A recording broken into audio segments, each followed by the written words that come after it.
함재봉의 한국 사람 만들기, 친일개화파. 메이지 정부의 외교안보 정책. 판적봉환과 패번치현을 밀어붙임으로써 박후후와 다이묘들의 권력 기반을 무너뜨리고 새로운 정치체제의 기초를 마련하는 데 성공한 메이지 유신 세력은 곧바로 대외관계로 눈을 돌린다.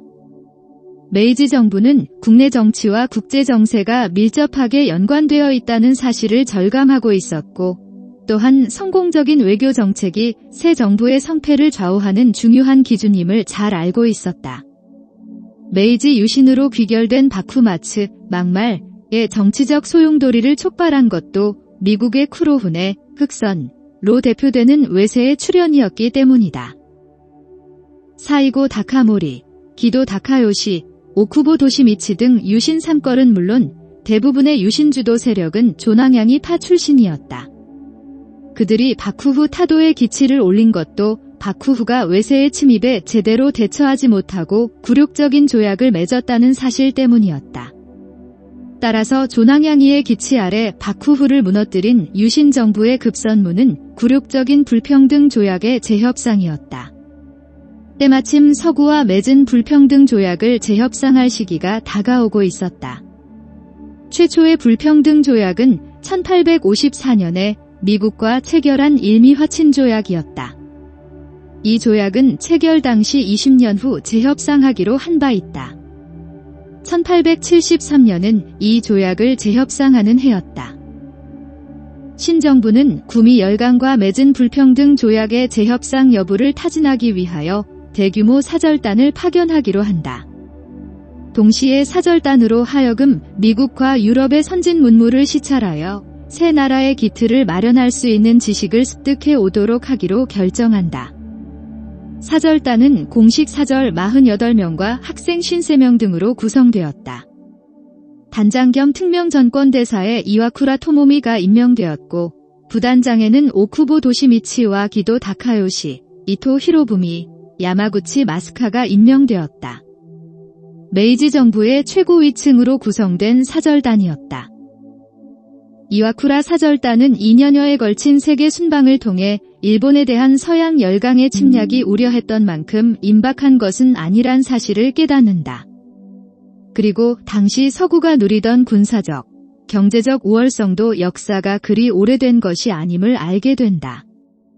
따라서 군사적 방어태세를 갖추는 데 국력을 기울일 것이 아니라 우선 근대화를 통해 강한 국가를 만들고 국제사회에서 지위를 인정받을 수 있도록 국격을 높이는 것이 오히려 더 중요하다는 결론을 얻는다. 그리고 근대화의 모델도 선택한다.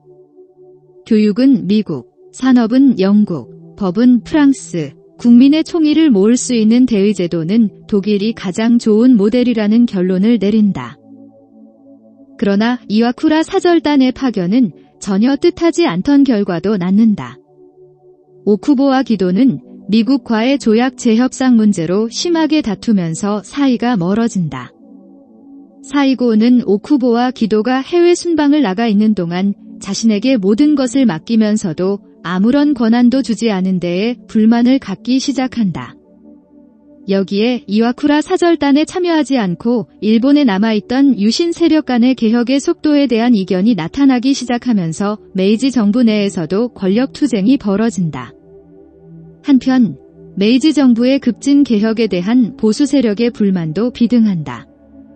대표적인 것이 봉건제의 철폐로 신분이 폐지된 사무라이들의 거센 불만이었다. 유신 3걸을 위시한 유신주도 세력 간의 갈등이 심각해지기 시작한 상황에서 주요 외교 문제로 떠오른 것이 조선이다. 그때까지 조선과 일본의 관계는 1609년 광해군 1년 조선과 도쿠가와 박후후가 체결한 기유약조에 의해 규정되었다. 기유약조에 의하면 조선과 일본 간의 모든 교류는 소집안이 다이묘로 있는 쓰시마, 대마도를 통해야만 했다. 그나마 쓰시마 상인들은 조선 조정이 지정해준 연 20척의 세견선만을 이용하여 부산 초량진의 외관을 통해서만 지극히 제한된 무역을 할 수 있도록 허락되었다. 쓰시마는 조선과의 무역을 독점하기 위하여 조선과 종속적인 관계를 맺는 것도 서슴지 않았다. 그러나 근대 국가 건설과 근대 국제 질서 편입을 천명한 메이지 정부는 도쿠가와 바쿠후와 조선 조정이 맺은 봉건 조약인 기후약조를 폐기하고 조선과 근대 조약을 맺고자 한다. 근대 조약이란 스시마라는 특정한 한을 통하는 것이 아니라 주권국가 대 주권국가, 즉 신설된 중앙정부의 외무성을 통하는 대등한 관계를 뜻했다. 마침 스시마 역시 기후약조 체제에서 벗어나고 싶어하던 참이었다. 조선과의 무역을 독점하던 스시마는 한때 많은 이윤을 남겼지만 19세기에 이르러서는 조선과의 무역이 급격히 감소하면서 경제적으로 파산 상태에 이르고 있었기 때문이다. 이에 메이지 정부는 일본에서 왕정복고가 일어났음을 조선에 알리며 기후약조를 폐기하고 새로운 관계를 맺을 것을 요구한다. 그러나 조선은 이를 이런지하에 거절한다. 1868년의 병인양요, 1871년의 신미양요, 천주교와 서구 열강의 내통에 대한 의심으로 극도로 긴장하고 있던 조선으로서는 근대 조약을 맺자는 일본의 새로운 제안이 재고의 여지도 없었다. 조선의 반응은 일본 내의 여론을 격앙시킨다.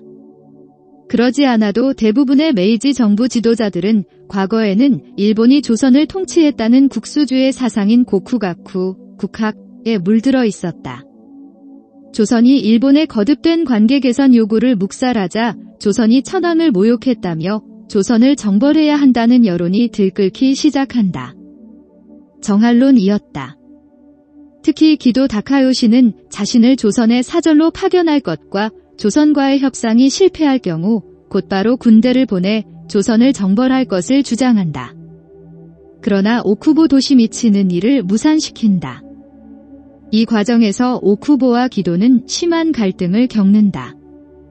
이어서 오쿠보와 사이고 다카모리 역시 정할론으로 갈라서게 된다. 조선 문제는 결국 유신 3걸 이 갈라서는 결정적인 계기가 된다. 1. 메이지 유신 정부는 도쿠가와 바쿠후와 보신 전쟁을 치르는 와중에도 새 정부의 대외 이미지를 개선하기 위해 노력한다. 유신을 주도한 인물들은 모두 한때 극렬한 조낭양이파들이었다. 뿐만 아니라 메이지의 아버지 고메이 천황, 제위 1846-1867은 극렬한 반회세주의자였다. 도쿠가와 바쿠후가 압도적인 무력을 앞세운 미국 페리제독의 압력에 굴복해 1854년 개국을 결정하자 이를 신랄하게 비판하고 조낭양이파들을 부추긴 것도 고메이였다. 도쿠가와 바쿠후와 수교한 구미열강들이 메이지 정부의 대외 정책에 대하여 의구심을 갖는 것은 어찌 보면 당연한 일이었다. 새 정부가 결코 쇄국주의자들도 반회세주의자들도 아님을 증명하는 것은 시급하고 중요한 일이었다. 1868년 3월 1일 메이지 천황으로부터 바쿠후 토벌을 위한 황군의 총사령관으로 임명된 아리스가와 노미야 다루히토 친왕은 출병에 앞서 군사들이 지켜야 할 전시 행동 수칙을 발표한다. 수칙은 군사들이 출신 신분에 관계없이 모두 동등하게 대우받을 권리가 있음을 확인하면서 민간인들의 집을 방화 또는 약탈하는 행위, 민간인들에게 물건을 강매하는 행위 등은 엄격하게 금한다. 또한 외국인들이 불법을 저지르거나 질서를 어지럽히고 일본 사람들에게 불경하게 굴더라도 체포하여 유죄 여부가 확실하게 판명이 난 후에 해당국 공사관에 넘길 것을 명한다. 외국인들을 임의로 사살하는 것, 외국인의 집에 함부로 들어가는 것은 모두 엄격히 금한다. 모두 새 정부의 군대가 국제적으로 공인된 전쟁 수칙을 따르는 근대군임을 보여주기 위해서였다. 3월 9일 유신 정부는 일본 주재 외교 사절들이 앞으로는 천황을 친견할 수 있다고 발표한다. 그리고 이를 위하여 고쇼 즉 황궁이 있는 교토를 외국인들에게 처음 개방한다. 이에 대한 반대는 조정 내부에서도 극렬했다. 특히 쿠게, 공가, 귀족을 위시하여 전통적으로 천황부를 에워싸고 있던 세력들의 반대가 심했다. 그러나 마츠다이라 요시나가와 이와쿠라 토모미는 천황에게 군주가 자국에 상주하는 외교관들을 만나는 것은 세계의 공통된 관례라고 설명한다. 정부는 추가 포고문을 발표하여 천황이 중국과 조선의 사실들을 제외한 외국인들을 만난 전례는 없지만 이는 과거 일본의 항해술이 발달하지 못했기 때문이라고 한다. 그러나 이제 일본은 전 세계와 교류하고 있으며 만국이 따르는 관례를 따르지 않는다면 일본에 대한 외국의 신뢰는 손상을 입게 될 것이기에 국익을 위해서는 때로 타협도 필요하다고 한다. 바로 이때 사카이 사건이 터진다. 1868년 3월 8일 오사카 근처의 사카이 항에서 도사한의 사무라이들이 정박해 있던 프랑스 해군의 초계함 듀플레이의 수병 11명을 살해한다. 당시 사카이는 개항항이었기 때문에 외국 배들이 자유롭게 드나들 수 있었다. 사무라이들의 증언에 의하면 프랑스 수병들은 6명의 여성들과 함께 사카이 시내를 휘젓고 돌아다니고 있었다. 치안과 질서를 유지하는 임무를 띠고 있던 사무라이들은 이들을 처단할 수밖에 없었다고 한다. 그러나 주일 영국 영사였던 어네스트 세토우는 전혀 다른 증언을 하고 있다. 사무라이들은 아무런 도발도 하지 않고 아무런 불쾌감도 주지 않고 잘못도 저지르지 않고 무장도 하지 않은 배의 선원들을 몰살시켰다. 도사의 사무라이들은 메이지 유신의 성공으로 일본이 본격적으로 조낭양이 정책을 채택할 것으로 기대하고 서양의 군인들을 살해해도 아무런 문제가 없을 것이라고 생각했다. 당시 새 정부의 대외 정책에 대한 몰이해와 오해는 심각한 수준이었다. 주일 프랑스 공사로시는 곧바로 프랑스 수병들을 살해한 사무라이들을 처형할 것과 살해당한 수병들의 유가족에게 줄 위로금 15만 달러, 외무 대신 야마시나 아키라 친왕과 도사의 다이묘 야마우치 요도의 사과, 그리고 무장한 사무라이들을 개항항에 출입 금지시킬 것 등을 요구한다. 메이지 정부는 모든 요구 조건을 받아들였을 뿐만 아니라 곧바로 프랑스 수병들을 사살한 20명의 사무라이들을 체포하고 할복할 것을 명한다. 그리고 로시 공사와 듀플레이 함장 듀푸띠 투아르스 등의 참관하에 처형식을 거행한다. 사무라이들은 한 명씩 할복한다. 프랑스 함장은 11명째 사무라이가 할복하자 처형을 중단시킨다. 영국 영사 세토우는 듀푸띠 투아르스 함장의 결정을 비판한다.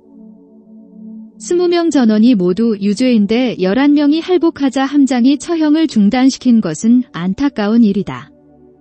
이는 정의구현이라기보다는 오히려 목숨을 잃은 프랑스 수병 11명의 목숨을 1대1로 교환하는 복수처럼 비치기 때문이다. 세토우는 과거에도 할복을 목격한 경험이 있었다. 그는 일본의 할복식이 마치 카니발처럼 운집한 군중이 방탕하게 즐기는 분위기 속에서 이루어지던 당시 유럽의 공개 처형에 비하면 훨씬 품위 있고 장중한 방식이라고 생각했다. 할복식이 역겨운 것이라고 하여 이를 참관하는 것은 수치스러운 일이라는 견해도 있지만 나는 이 처형을 위축되지 않고 끝까지 지켜본 나 자신이 자랑스러웠다.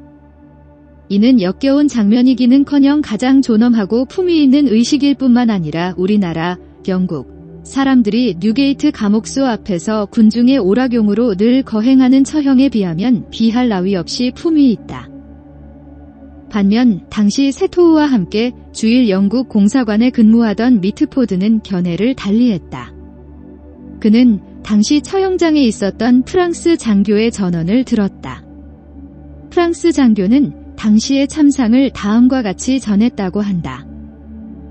첫 번째 죄수가 나와서 단도로 자신의 복부를 힘껏 찌르자 내장이 모두 튀어나왔다. 그러자 그는 자신의 내장을 양손에 쥐고 성스러운 신의 땅을 짓밟은 외국인들에 대한 증오심과 복수심에 불타는 노래를 숨이 끊어질 때까지 불렀다. 나머지 10명도 같은 식으로 죽어갔다. 이에 프랑스 측 참관인들은 더 이상 견디지 못하고 듀푸띠 튜아르스 선장이 나머지 9명의 목숨은 살려줄 것을 간청하였다. 3월 23일 주일 프랑스 공사 로시와 네덜란드 공사 드 그레이프는 메이지 천황을 아련한다. 오후 2시 메이지는 편한 복장의 고셔 황궁의 정전인 신신된 자신전에 나와 수렴 뒤에 앉았다. 천황 옆에는 산조사네 토미와 나카야마 타다야스가 시립하였고 수련 밖에는 외무 대신 야마시나 친황과 이와쿠라 토모미 등 관료들이 좌우로 시립하였다. 외무차관 히가시쿠즈 미치토미는 로시 공사를 안내하여 들어왔고 로시는 메이지 앞에 서서 허리를 숙여 인사한다. 메이지의 목소리가 들려왔다. 우리는 귀국의 황제께서 안녕하시다는 소식을 들어서 기쁩니다. 우리 두 나라가 밀접한 관계를 오래 변치 않고 유지하기를 바랍니다. 로시는 나폴레옹 3세를 위하여 자신이 준비한 기도문을 읽고 일본의 번영과 천황에 대한 하늘의 가호를 빌면서 긴 답례를 마친다. 그 다음은 네덜란드 공사 차례였다. 메이지는 드 그르레이프에게도 로시에게 한 것과 동일한 말을 한다. 두 공사에게는 차와 다과가 제공된다. 그 다음은 영국 공사 해리 파크스 차례였다. 그는 말을 타고 영국과 일본 병사들의 호위를 받으며 교토의 임시거처였던 치온인 지은원을 나서서 고쇼로 향하고 있었다. 일본인 관료 중에는 나카이 히로시와 고토 쇼지로가 함께하고 있었다. 일행이 치온인을 나서자 두 명의 자객이 이들을 공격한다. 자객 두 명이 길의 양쪽에서 튀어나와 칼을 빼들고는 사람들과 말들을 무차별 공격했다. 나카이는 말에서 내려 오른편에서 공격해오는 자객과 결투를 벌였다. 결투 중 그의 발이 그의 넓은 바지 가랑이에 걸려 넘어졌다. 자객은 그의 머리를 치려고 공격하였지만 나카이는 칼날을 피하여 두피에 가벼운 상처만 입는 동시에 자객의 오른편 가슴을 찔렀다. 자객이 등을 돌리는 순간 고토의 칼이 자객의 어깨를 내리쳤다. 자객이 땅에 엎어지자 나카이가 뛰어 일어나면서 자객의 목을 날렸다. 다른 한 명의 자객은 영국인들에게 칼을 휘두르면서 세토우를 공격하여 그의 말에게 부상을 입힌다. 아슬아슬하게 자객의 칼을 피한 세토우는 파크스 공사를 호위하기 위하여 대열의 선두로 달려간다. 파크스 공사는 교차로에 말을 탄 채 침착하게 서 있었다. 두 번째 자객은 이내 체포된다. 체포된 자객은 암살 시도를 시인하며 자신의 목을 쳐서 효수하여 나라에 자신의 범죄를 널리 알릴 것을 요구한다. 교토 여론이 자신의 편이라는 사실을 알고 있었기 때문이다. 자객을 비롯한 당시의 많은 일본인들은 외국인을 고쇼에 들이는 것은 신토의 기운을 약화시키며 천황의 얼굴을 그들에게 보이는 것은 천황에 대한 모욕이라고 생각했다. 파크스가 자객들에게 피습을 당했다는 소식을 들은 메이지는 곧 심심한 유감을 표명하였고 정부의 대신들은 파크스에게 달려갔다. 파크스는 유감을 표명하는 그들에게 나보다도 천황 폐하께 더 큰 불경이 저질러졌으며 일본 정부가 자신들의 군주의 명예를 회복시킬 것을 믿어 의심치 않는다고 한다. 파크스를 호위하던 영국인 호위병들 대부분 중상을 입는다. 다음은 세토우의 기록이다. 치오니는 병원이 되어버렸다.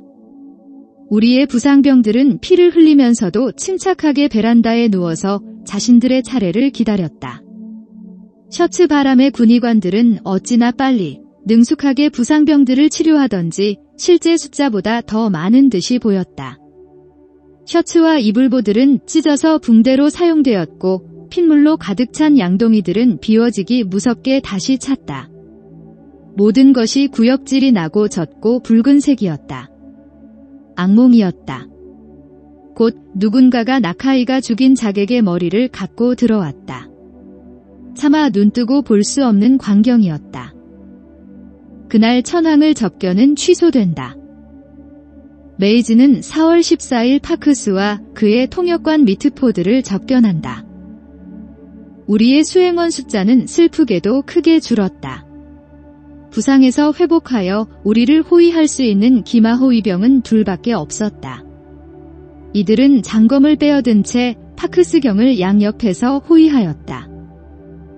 파크스 일행은 고쇼에 도착하면서 놀란다. 고쇼는 아무런 방어시설도 없이 꾸밈없는 흰색 담에 둘러싸여 있었다. 미트포드는 그럼에도 불구하고 의도적인 단순함 가운데서도 고쇼는 나름대로의 웅장한 모습을 갖추고 있었다고 그날의 감회를 적는다. 이날 파크스와 미트포드는 외국인으로서는 처음으로 일본 천황을 만난다. 중앙에는 검은 자개로 쌓인 4개의 기둥이 받치고 있고 흰 비단에 붉은색과 검은색 자수가 새겨진 차양이 있었다. 그 차양 아래에 젊은 천황이 앉아 있었다. 사실 높은 의자에 기대 앉았다는 것이 더 정확한 표현인지도 모르겠다. 그의 뒤에는 2명의 황실 친왕들이 시위하고 있었다. 우리가 들어서서 허리 숙여 인사하자 천황은 일어나서 우리의 인사를 받았다. 그는 밝은 눈과 깨끗한 피부를 가진 키가 큰 젊은이였다. 지구상의 어떤 왕실보다도 몇백 년 더 오래된 왕조의 계승자답게 그의 표정은 위엄이 있었다. 그는 흰색 코트와 마치 궁녀복의 긴 트레인 같은 것이 달려있는 붉은 비단의 두툼한 바지를 입고 있었다. 그는 머리에 검은색 거즈로 된 길고 딱딱하고 납작한 깃털을 쓰고 있었다. 뭐라 부를지 몰라서 깃털이라고 하였지만 깃털같이 부드러운 것은 결코 아니었다. 그의 눈썹은 모두 면도하여 없었고 그 대신 이마 높이 눈썹이 그려져 있었다. 볼은 붉은색을 칠했고 입술은 붉은색과 금색으로 칠했다. 그의 치아는 모두 검게 칠해져 있었다. 이처럼 우스꽝스러운 치장에도 불구하고 위엄이 있어 보일 수 있는 것은 보통 실력이 아니었다. 혈통은 역시 혈통이었다. 첨언하자면 젊은 군주가 이 낡은 관습과 지나간 시대의 모든 거추장스럽고 시대착오적인 것들을 벗어 던지기까지는 그리 오랜 시간이 걸리지 않았다. 후일담으로 미트포드는 당시 천황은 매우 수줍어하였다고 한다. 그는 겨우 속삭이는 목소리로 말하였기 때문에 그 옆에 친왕이 큰 목소리고 반복하였고 이를 그의 오른편에 서 있던 이토 슌스케, 기토 히로부미가 통역하였다. 이 사건을 계기로 새 정부는 국민들에게 정부의 외교 정책에 적극 협조할 것을 당부하는 조칙을 내린다. 메이지 정부로서는 다양한 세력들이 대외 관계를 이용하여 국내 정치의 긴장과 분열을 조장하는 것을 막는 것이 급선무였다. 따라서 한때 조낭양이의 기치를 올리며 정권을 장악한 메이지의 지도자들은 외국인에 대한 공격을 엄금하는 조칙을 내린다. 외국인에 대한 무분별한 공격을 막지 못한다면 서구 열강의 눈에 일본의 새 정부가 아무런 힘이 없는 것으로 보일 것이 분명했다. 도쿠가와 바쿠후가 서구 열강의 신뢰를 잃게 된 결정적인 계기 중 하나도 외국인들에 대한 조낭양이파들의 공격을 막지 못했다는 사실이었다. 메이지 정부는 국내 치안을 강화하고 법제도를 정비하는 노력을 경주한다. 그리고 외국인들을 공격하는 것은 만국공법에 어긋나는 것임을 다양한 정부 캠페인을 통해 국민들에게 주지시키는 한편 일본은 구습과 악폐를 버리고 만국의 법을 따름으로써 나라의 권위를 만방에 떨칠 수 있다고 역설한다. 그 결과 메이지 정부 성립 직후부터 외국인에 대한 공격은 눈에 띄게 줄기 시작한다. 외국인에 대한 폭력을 금지하는 국내법을 제정하고 집행하는 것은 일본이 서구 열강과 맺은 불평등 조약의 핵심인 치외법권 조항을 폐지하는 것과도 직결되는 문제였다. 일본에 거주하는 외국인들의 안전이 보장되어 그들이 일본 내에서 자유롭게 다니고 거주할 수 있게 된다면 외국인 전용 거주지역인 조계도 필요 없어지고 굴욕적인 특별 영사권을 외국 정부에 제공할 필요도 없어진다. 다시 말해 일본이 치욕적으로 여기는 치외법권 조항을 폐지시키기 위해서는 외국인들이 일본 내에서 안전하게 살 수 있으며 일본의 법이 외국도 인정할 수 있을 정도로 선진화되었음을 보여주면 되는 것이었다. 그리고 그렇게만 된다면 새 정부도 일본을 선진 법치국가로 발전시킨 능력과 정통성을 대내외적으로 인정받을 수 있었다. 치외법권과 더불어 불평등 조약의 또 다른 핵심은 조세 관련 조항이었다. 일본이 서구 열강과 맺은 모든 불평등 조약은 외국에서 수입하는 상품에 대한 관세를 일본 정부가 단독으로 결정하지 못하고 외국 정부와의 협의하에 정하도록 규정하고 있었다. 이는 심각한 주권 침해였다. 관세를 자율적으로 부과하지 못하고 외국 정부와의 협의하에 정함으로써 관세는 늘 낮게 책정될 수밖에 없었다. 일본 정부의 입장에서는 주권 침해일 뿐만 아니라 새 정부가 필요로 하는 막대한 재정의 중요한 재원을 빼앗기는 셈이었다. 그렇지 않아도 메이지 정부의 재정은 처음부터 만성적자였다. 세금은 높아지고 있는 반면 외국 상품에 대한 관세는 턱없이 낮은 것도 일반 국민들 사이에서 심각한 불만 요인이 되고 있었다. 외무경 데라즈마 문해노리는 이러한 감정이 다시 반회세 감정으로 확산되는 것을 막는 한편 법 질서를 유지하고 외국과의 교역을 확대하기 위해서는 조세 주권을 되찾아와야 한다고 역설하였다. 이런 문제의식 하에서 메이지 정부 수뇌부는 서구 열강과 새로운 조약을 맺기 위한 사전협상차 해외 사절단 파견이 필요하다는 인식을 공유하기 시작한다. 이들은 동시에 새 정부의 모델도 찾는다.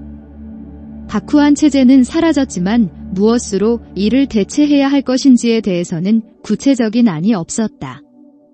천황 중심의 통일된 국가를 만들어야 한다는 데는 의견이 일치하였지만 이를 위해 어떤 정치, 경제, 교육, 국방 제도를 갖추어야 하는지는 아무도 몰랐다. 따라서 외국, 특히 서양 선진국의 문물을 직접 보고 배워야 한다는데 의견이 모아졌다. 일본이 외국 문물을 배우기 위한 사절단을 파견할 것을 제일 먼저 제안한 것은 네덜란드 출신 선교사이자 교육자인 귀도 베르벡이었다. 1859년 나가사키에 도착한 베르벡은 사가 한을 비롯한 나가사키 주변한의 젊은 사무라이들에게 영어, 정치, 과학 등을 가르친다. 오쿠마 시게노부, 이토 히로부미, 오쿠보 도시미치, 소에지마 타네오미 등도 그에게 배웠다. 베르벡은 메이지 정부가 서구의 5국가를 선정하여 사절단을 보낼 것을 오쿠마 시게노부와 이와쿠라 토모미에게 제안한다. 패번치현과 함께 단행된 정부 조직 개편을 통해 메이지 정부 최고 직위인 다이조 다이진, 태정 대신에 임명된 산조 사네토미는 외무경에 임명된 이와쿠라 토모미에게 특명전권 대사 파견에 관한 편지 2통을 보낸다. 메이지 유신 지도부가 당시의 국제 정세를 얼마나 잘 파악하고 있었으며 국제법의 중요성에 대해 얼마나 깊이 이해하고 있었는지 보여주는 명문장이다. 나아가 근대 국가가 국권과 국익을 지키기 위해 무엇을 해야 하는지를 정확히 이해하고 이를 실천에 옮기고자 하였음을 보여준다. 다음은 그 첫 번째 편지다. 대등한 권리를 갖고서 서로 능욕 침범하는 일 없이 함께 비례 호격으로 예의로 교제하는 은근함을 통해서 무역의 이익을 나누는데 그것이 열국이 서로 조약을 맺는 까닭이다. 국가와 국가가 본래 대등한 권리를 갖는 것이 당연하므로 그 조약도 역시 대등한 권리를 가져야 한다는 것은 새삼 말하지 않아도 되는 일이다. 그런데 지구상에서 국가로서 독립불기의 위험을 갖추고 열국과 서로 나란히 서고 어깨를 나란히 해서 높고 낮음이 평균적인 권력을 그르치지 않고서 능히 교제의 우위를 보전하고 무역의 이익을 균일하게 하는 것은 열국의 공법이 있어서 능히 강약의 세를 제압하고 중과 많고 적음의 힘을 억제해서 천리, 인도의 공의를 보필하고자 하는 것이다. 따라서 국가와 국가가 대등한 권리를 갖는 것은 곧 열국 공법이 존재하는 데서부터 비롯된다고 해야 할 것이다. 지금 그 나라의 인민이 그 나라를 사랑하는 것은 역시 자연스러운 일로서 어떻게 할 수 없는 것이다. 이미 그 나라를 사랑하는 진실함이 있어 그 국사를 우려하지 않을 수가 없다. 그렇게 우려하는 것이 이미 여기에 이르렀다. 만약 그것을 실무에 비추어 우리나라에 있는 권리 여하를 깊이 살피지 않으면 안 될 것이다. 이미 그것을 깊이 살피는 데 있어서 과연 그 권리를 우리가 잃어버리지는 않았는지 혹은 그것을 다른 나라에 잃어버려 존재하지는 않는지 그것을 잘 알아야 할 것이다. 그것을 잘 알아서 우리나라가 이미 대등한 권리를 잃어버리고 다른 나라의 능욕, 침범당해서 비례 호격의 도리를 얻지 못했다면 멸려, 분발해서 그것을 회복하고 그 능욕을 서력해서 침범당하지 않는 길을 강구하는 것은 그 나라 사람들이 마땅히 힘써야 할 직무이며 그 나라 사람됨의 도리를 다하는 것이라 해야 할 것이다. 그리고 그 능욕 침범을 당하지 않는 길을 강구하는 것을 열국 공법에 비추어 그 조약이 정리, 바른 이치에 적합한지 아닌지 고찰해야 할 것이다. 무릇 우리나라는 해외의 각국과 조약을 체결하기 시작했는데 바야흐로 국내의 형세는 어떠한가? 오랫동안 쇄국의 습속이 굳어져서 개항의 일을 거부하는 자들이 아주 많았으며 대부분 다 그러했다. 양의의 주장을 바라는 자들도 역시 거의 다 그러했다. 이것은 옛 정부가 천권, 마음대로 하는 권력의 사적인 판단으로 그 같은 전국의 존망에 관계되는 일대 사건을 명백하고 정대한 여론과 재지, 용결한 처치로 그 사건을 이해하지 못하고 그 목적을 일시 호도해서 그저 그렇게 세월만 보내는 방략에서 비롯된 것이었다. 그 사정이 어쩔 수 없는 형세라 하더라도 아무래도 관리들의 나태와 고식으로 인해서 교제상에서 그 마땅함을 얻지 못한 일이 많았을 뿐만 아니라 무역상으로도 역시 당연한 이치를 다하지 못한 일 역시 적지 않았다. 그리고 그동안 우리나라 내부의 많은 일들로 인해서 강약의 형세를 타고서 저들과 우리의 권리의 경계가 어지럽혀져 있거나 혹은 주객이 뒤바뀌는 데에 이르러 더욱 지당한 이치를 잃어버려서 궁극 여하를 알 수 없는 데 이르렀으며 그로 인해 정체 변혁의 시작부터 이미 잃어버린 권리를 능욕, 침범당하지 않고서 비례 호격의 도리를 다하려고 할지라도 종전의 조약이 아직까지 고쳐지지 않았다.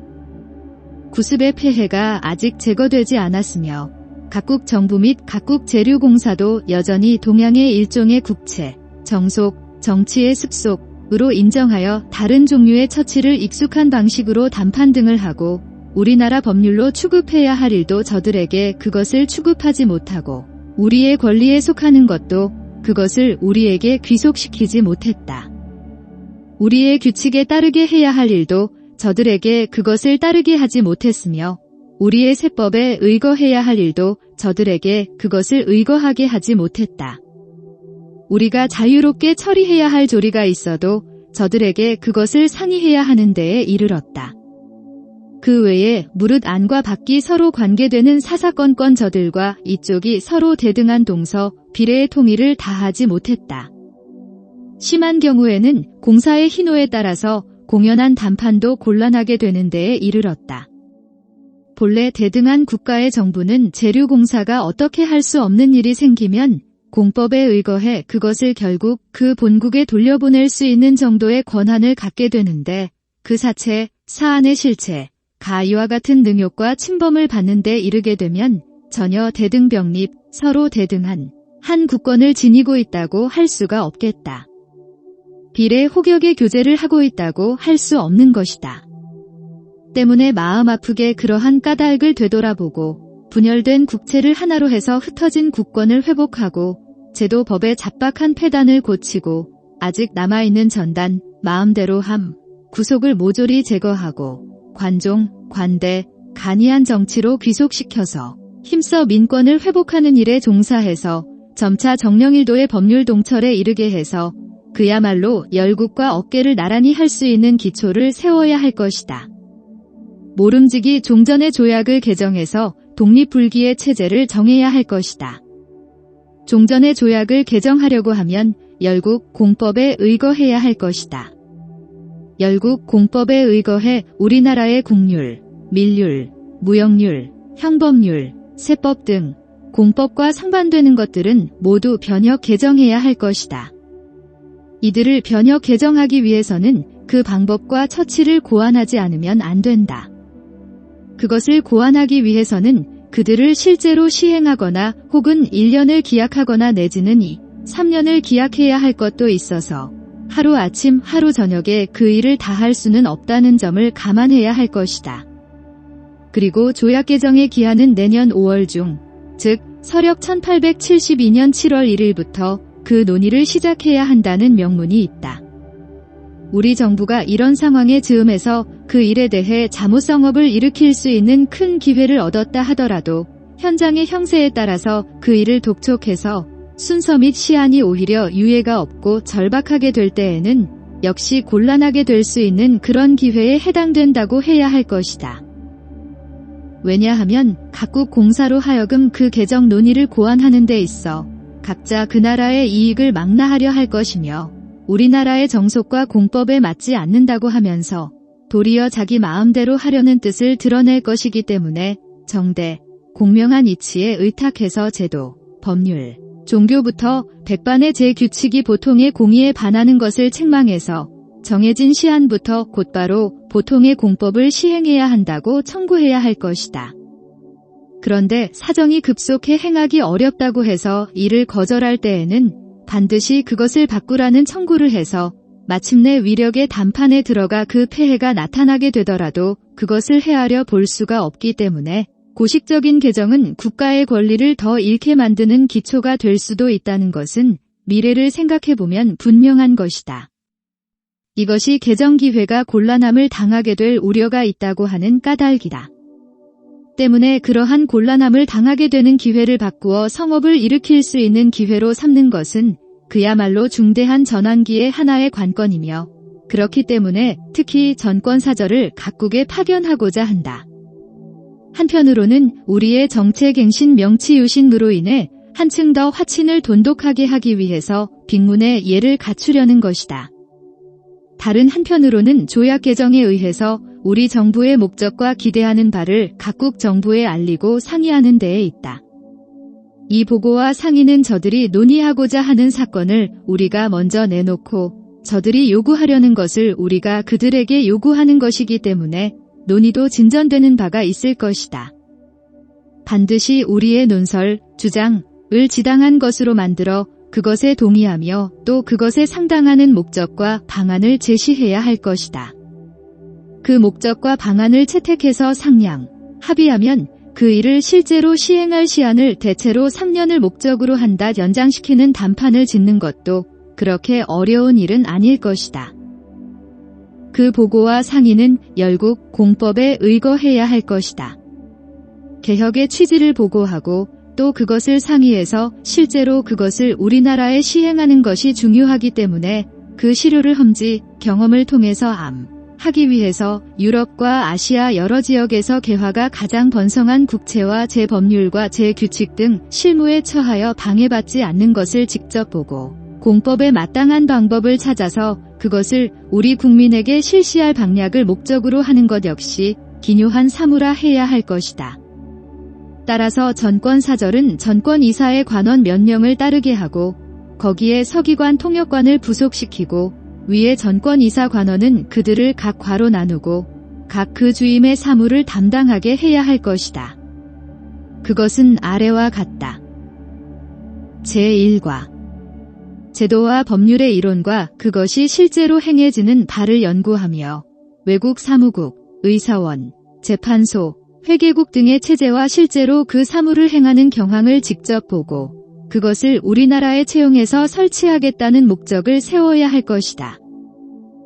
제2과 이제 회계에 관계된 법칙, 조세법, 국채, 집회, 관민환전, 화재, 해상, 도난수합 등에서부터 무역, 공작, 기차, 전선, 우편제회사, 금은주조소, 제공작장 등 방법과 규칙을 연구하며 또 그 체제를 실제로 행하고 있는 모습을 직접 보고 그것을 우리나라에 채용해서 시행하겠다는 목적을 세워야 할 것이다. 제3과 각국 교육의 제규칙, 즉 국민교육의 방법, 관민의 학교 세우는 법, 비용, 집합의 규칙, 제학과의 순서, 규칙 및 등급을 부여하는 면허장의 방식 등을 연구하고 관민학교, 무역학교, 제예술학교, 병원, 유아원과 유치원 등의 체제 및 실제로 행해지는 모습을 직접 보고 그것을 우리나라에 채용해서 설치할 수 있는 방법을 얻는 것을 목적으로 삼아야 할 것이다.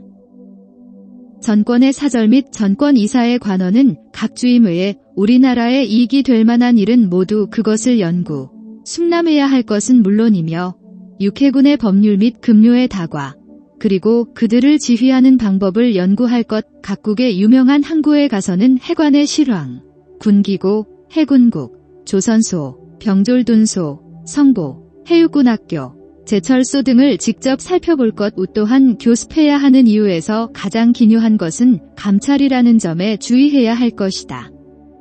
그리고 부속된 서기관은 그 연구한 것과 직접 본 것을 자세하게 기록해서 그들을 채용하여 쉽게 설치할 수 있도록 해야 한다는 점을 유념해야 할 것이다. 위에서 본 것이 전권사절을 각국에 파견하려는 대략적인 내용이다. 그 위임이 장정 및 각국에 보내는 공문서, 전권 이사관의 직무 장정, 각 관원 등급, 직권의 한계 등은 그 일행에 배속된 관원이 그 편의를 잘 헤아리고 또 그것을 잘 고려해서 결재를 받아야 할 것이다. 그 사절 일행의 인원은 별지로 붙인다. 별지. 흠차전권 사절 일행 인원. 흠차전권 사절 1명, 동 2등 사절 1명, 1등 서기관 1명, 2등 서기관 2명. 2등 서기관은 회계를 전임한다. 1등 통역관 1명, 2등 통역관 1명, 전권 이사관 6명, 1등 서기관 3명, 2등 서기관 3명. 이들 서기관 중 통역을 할 수 있는 자 3인을 필요로 한다. 통역관 3명. 외양학생도로서 통역할 수 있는 자 있다면 5명을 따라가게 하는 것도 역시 가능하다. 이것이 인원의 대략이다. 그리고 사절에 따라가는 1등 서기관은 전권 이사관과 동등해야 한다. 2등 서기관은 이사관 1등 서기관보다 상석 기여야 한다. 사절에 따라가는 통역관은 1등은 2등 서기관과 동동, 2등은 이사관 1등 서기관과 동등해야 할 것이다. 다음은 두 번째 편지다. 우리 정부에서는 정한 조약의 연안에 의거해 내년 5월 중, 즉 서력 1872년 7월 1일부터 조약 및 세칙을 개정하려는 논의를 하고자 한다. 이에 그 개정하려는 목적과 기대하는 취지를 명백하게 하고 또 자세하게 진술해서 그 사실에 조금의 수식도 없이 준비해야 할 것이다.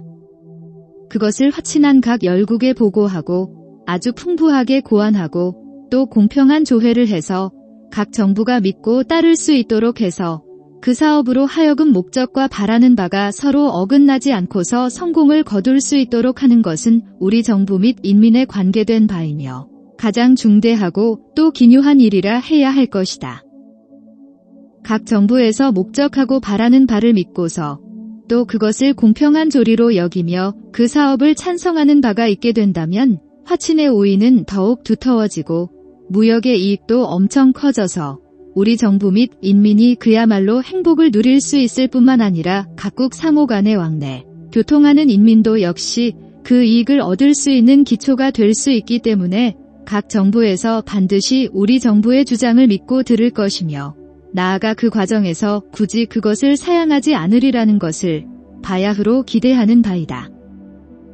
무릇 사물의 실리를 추구하는 데 있어 경중을 비교해서 힘의 평균을 얻지 못하면 권형, 저울, 이 기준을 얻지 못할 것이다. 만약 그 평준을 얻지 못한다면 권형이 그 기준을 얻지 못할 것이다. 만약 그 평준을 얻지 못한다면 높고 낮음이 한쪽으로 치우쳐서 권형이 그 준칙을 잃어버리게 된다. 지금 국가와 국가의 교제, 사람과 사람의 화친, 대등, 병립이 그 마땅함을 얻지 못한다면 그것은 역시 권형이 평직, 평균과 발음을 잃어버리는 것과 같다. 교제와 화친에 어떻게 능히 평균의 도를 얻을 수 있는가? 이제 우리 정부가 평균의 도를 얻어 교제 화친의 우위를 두텁게 하고 영속토록 보전해 가야 할 것이다. 힘써 평균으로 만들어가기 위해서 변혁과 개정을 행하지 않으면 안 된다. 이미 그런 변법 개정을 하려고 하는 원인과 연유를 추구하고 또한 그 평균을 얻을 수 있는 도리를 되돌아보아야 할 것이다. 이제 그것을 되돌아보건대 동양의 제국, 서양 열국, 각각 그 국체, 정속을 달리한다는 것은 새삼스레 말할 것까지도 없다.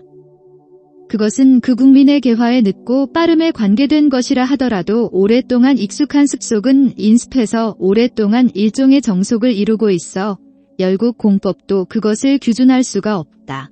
우리 제국 일본 정부가 각국과 조약을 맺었지만 처음에는 국내 인심이 개항을 좋아하지 않았으며 그로 인해 각종 어려운 일들이 발생했으며 또한 열국 공법에 따르지 못했기 때문에 각국과 정약을 체결하고 화친의 우위, 무역의 이익을 통하는 것도 역시 일반의 공의를 이루고 보통의 공의를 다할 수 없었으므로 인해서 스스로 다른 처치를 할 수가 없는 형세에 이르렀다. 저들과 우리가 일치하는 통일을 잃어버려서 교제와 무역상의 권리가 끝내 평균을 얻지 못하는 우려를 낳게 된 것이다. 이미 되돌아보았듯이 평균을 얻지 못하는 이치를 추구해본다면 우리의 국채와 정속이 다름으로 인해서 열국 공법으로 다른 나라, 타방을 대우하고 보통의 공의와 공권으로 다른 나라 국민을 처우할 수 없었기 때문에 그 같은 불평균을 낳게 된 것이다. 그것을 바른 이치 정리에 비추어 부당한 일이라 인정할 때에는 공부해서 평균이 되도록 하는 방략을 고구해서 그 국채, 정속을 변혁, 개정해야 할 것이다. 지금 우리 제국 일본은 천황 폐하 및 정부의 정권 통일 이래 일찍부터 각국 교제 무역의 도가 서로 평균에 이르는 것을 기대해 왔으며 그러기 위해서는 그 이치와 형세를 변혁 개정하지 않으면 안 된다는 것을 알아차리고서 오랫동안 쌓여온 인습의 누규, 고루한 규칙, 폐습을 씻어내고 크게 개국의 규모를 기약하고 희망함 하기 위해서 봉건의 치체를 바꾸어 군현으로 만들고 구속했던 민권을 회복해서 간이함에 귀착하도록 해서 모든 일들을 갱정, 바로잡음 하는 바가 있었다. 그래서 국민의 경황을 이전의 그것과 비교하면 크게 모습을 바꾸는 데에 이르렀다 하더라도 그런 일들을 서리 시행하기에는 아직은 그 세월이 얼마 되지 않기 때문에 여전히 변혁 개정을 순차적으로 해나가야 할 것들이 많다. 그런 조건들을 모두 개정할 때 비로소 우리 정부는 그 목적을 달성하고 바라는 바를 성취할 수 있다고 할 수 있겠다. 즉, 그 조건은 다음과 같다. 첫째, 우리나라의 법률 중 밀률, 무역률, 형법률 등은 특히 서양 각국의 법률과 크게 다르기 때문에 어떤 인민이라도 그것을 준수해서 방해가 없도록 한다는 목적을 정하고 그 다른 바를 없애고 같은 바를 채택해서 바른 이치에 적합하도록 해서 잘못이 없도록 할 것. 둘째, 각국 인민들이 서로 왕래 거주하며 그 나라 법을 준봉하는 데 있어서 본래 자유를 얻어야 할 것이다. 그런데 땅을 그어 그 구역을 나누는 것이 피차가 서로 일치하지 않는 듯하다. 때문에 왕래 주거의 규칙을 확정하고 자유를 얻을 수 있도록 해주는 방법을 마련할 것. 셋째, 국가는 동서를 달리하며 민정, 백성들의 정, 역시 그에 따라 같지 않다 하더라도 그 본성은 원래 동일해서 다른 것이 없다. 따라서 교육의 도를 활발하게 하고 개화의 귀지, 귀착점을 일치시킬 수 있는 방법을 찾을 것. 넷째, 피차의 법률과 교육에 존재하는 장애는 제거하고 서로 다른 주장을 없애기 위한 실제 자료를 보전해서 서로 저촉됨이 없도록 할 것. 위의 조건들을 변혁, 개정하는 데 있어 국내의 모든 사무를 여기에 준해서 경정하지 않으면 안 된다. 그리고 혹은 시행의 선후의 순서가 있는 것도 있을 것이며 혹은 방법 처치의 취향을 안정, 생각해 정함 해서 논의에 붙여야 할 것도 있을 것이다. 그리고 이를 실제로 시행하는데 다소의 시한을 허비하지 않으면 안 되는 것도 있으며 혹은 그 법령이 행해지지 않거나 또는 이를 거부하는 무리가 있을 때에는 위력으로 그들을 답제하고서 그 일을 해야 하는 것도 있을 것이다. 이 같은 변혁 개정을 행하는 것은 큰 사건이기 때문에 기묘한 논의를 각방에서 행해서 그 방안과 주장을 요청하는 것이 필요한 일이라 생각된다. 각국 정부에서 우리나라 정부의 목적과 기대하는 바에 찬성할 수 있도록 하는데 필요한 방안을 제시하고 또 그런 주장을 듣게 함으로써 그 일에 동의하고 우리나라로 하여금 개화의 영역에 올라서 나아가도록 등진하는 일에 협력하고 또한 두텁게 논의해서 그 처치를 충분히 시행할 수 있도록 해야 할 것이다. 그리고 그 처치를 충분히 시행할 수 있도록 하기 위해서는 그 시한을 미리 계산하여 우리 정부에 제시해 주어야 할 것이다. 그것은 우리 정부가 크게 나중에 기약하는 바가 있기 때문에 그 사정을 진술하여 조약 개정의 시기를 연장해달라는 청구를 감히 각국 정부에 하려는 것도 역시 어쩔 수 없는 까닭이다. 이와쿠라 역시 불평등 조약들을 재협상하기 위한 외교 사절단을 파견해야 한다고 생각했다. 재무성을 장악한 오쿠보와 이노우에 가오루는 관세 개혁을 위해 외국과의 조약들을 재협상해야 한다고 주장했다. 기도 다카요시는 선진국의 문물을 공부하기 위해 유럽과 미국을 순방하는 계획에 관심을 갖기 시작했다. 각기 이유는 달랐지만 모두 고위급 외교사절단이 서구의 강대국을 방문해야 한다는 점에는 의견이 일치하였다. 사절단의 목표에 대해서는 사절단의 기록을 담당한 구메 구니타케가 특명전권대사 미국 회람실기 서문에 잘 요약하고 있다. 메이지 유신의 정치는 지금까지 없었던 변혁이고 이것은 세 가지로 정리할 수 있다. 첫째는 쇼군, 장군이 갖고 있던 정치 권력을 없애고 천황이 친정을 시작했다는 점이다. 둘째는 각 한의 분권이었던 정치를 하나로 모아 중앙집권 체제로 바꾼 것이다. 셋째는 쇄국 제도를 바꿔 개국의 방침을 취한 것이다. 이 중 하나만 개혁하는 것도 쉽지 않은데 세 가지를 동시에 바꾸려고 한 것이다. 이는 거의 신의 조화라 해도 좋을 정도로 인간이 하기는 어려운 일이다. 어떻게 이 같은 일이 일어났는지 곰곰이 생각해보면 모든 것이 국제적인 상황 변화에 영향을 받은 것임을 알 수 있다. 쇄국 정책은 도저히 바꾸지 않으면 안 될 상황에 다다랐다. 개국을 하려 하니 통일적인 정치를 실시하지 않을 수 없었다. 통일국가를 수립하려면 쇼군의 정치 권력을 없애야 했다. 독일 연방이 통일한 경우나 이탈리아 통일 과정에서 발생한 로마 교황청의 문제도 모두 그 당시의 상황에 자극받아 여러 개혁이 이루어지고 수탄 위기를 극복한 뒤 안정에 달했다. 오늘날 우리나라의 개혁 또한 마찬가지이다. 그 때문에 내정의 원칙을 정한 뒤 외교에 관한 기본 방침도 정하기 위해 이 특별한 사절단이 파견된 것이다. 대부분의 유신 지도자들은 선진 문물을 시찰할 수 있는 절호의 기회인 외교 사절단에 참가하고 싶어 했다. 수개월에 걸친 논란 끝에 1871년 9월 공식 명단이 발표된다. 공식 사절단은 46명, 대사와 부사의 수종자 18명, 유학생 43명을 포함하여 총 107명이었다. 유학생 중에는 미국에 남게 될 5명의 여성도 포함되었는데 가장 어린 학생은 당시 7살이었다. 공식 사절단 46명의 평균 나이는 32세였다. 메이지 유신의 핵심 지도부가 대거 이와쿠라 사절단에 참여함으로써 정부에는 공백이 생길 수밖에 없었다. 사절단과 일본에 남게 된 정부의 핵심 인사들은 사절단의 해외 순방이 지속되는 기간 동안에는 각기 외교나 내치에 있어서 섣부른 결정을 내리지 않고 현상 유지에 주력하기로 약속한다. 사절단에게는 일본에 도입하는 것을 목표로 구미의 문물을 시찰하고 평가하는 역할을 하도록 하는 한편 서구 열강들과의 불평등 조약을 재협상하기 위한 사전 대화는 허용하지만 새로운 조약의 협상 권한은 주지 않았다.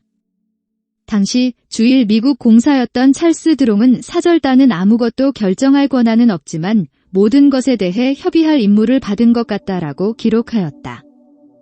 반면 본국에 남게 된 정부는 사절단 해외 순방 기간 중에는 고위직 인사를 단행하지 않고 국내 정세에 대해서도 정기적으로 사절단에 알릴 것을 약속한다.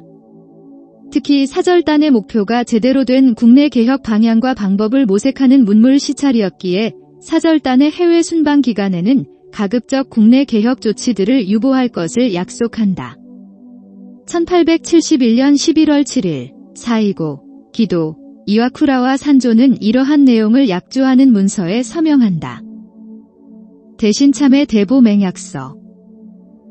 이번에 특명전권대사를 파견하는 것은 그야말로 쉽지 않은 큰 사업으로 전국의 용체, 성쇠, 황운의 태부, 기륭에 관계되는 사안이며 중조, 조정에 관원, 파견되는 사절과 안팎이 조응하고 기맥이 관통하며 일치, 단결해 힘을 다하지 않으면 성공을 거두기 어려울 것이다. 만일 의논이 모순되어 목적의 차질을 빚을 때에는 국사를 그르치고 국욕, 국가의 굴욕을 빚을 수도 있기 때문에 이에 그 요지의 조항을 열거해서 그 사무를 위임 담당할 모든 관원들이 연명으로 조인하고 일일이 다 준봉해서 이를 위배하는 일이 없기를 증거하고자 한다. 제1관 국서 및 사절단 파견의 취지를 받들어 일치면력해서 의논이 모순되어 목적의 차질을 빚어서는 안 된다. 제2관 중외, 안과 바깥의 중요한 사안은 그때그때 서로 보고하며 한 달에 2번씩 서신을 반드시 주고받을 것.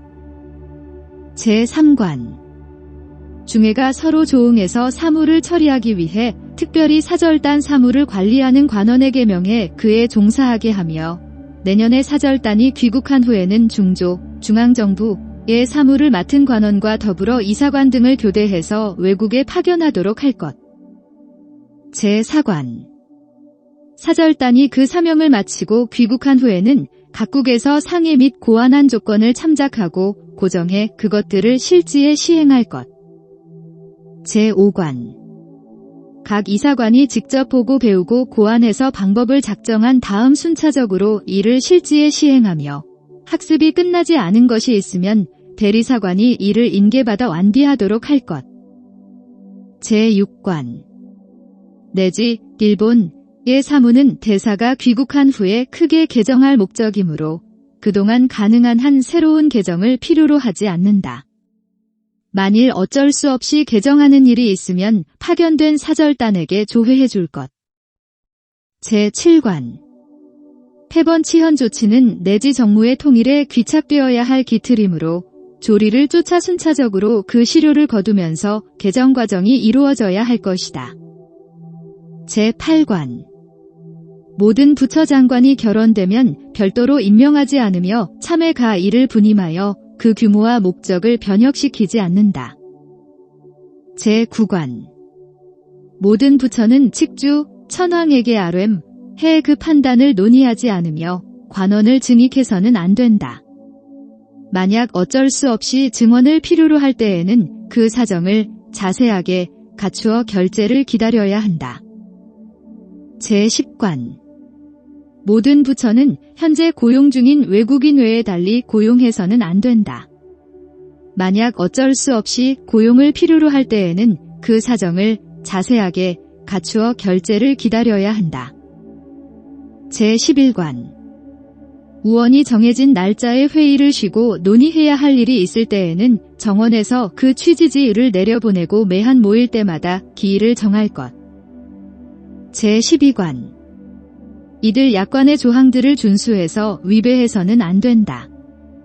이들 조항 중에 만약 증손, 덧붙이거나 줄임이 필요할 때에는 중회에 조회해서 이를 결정할 것. For 1871, 11.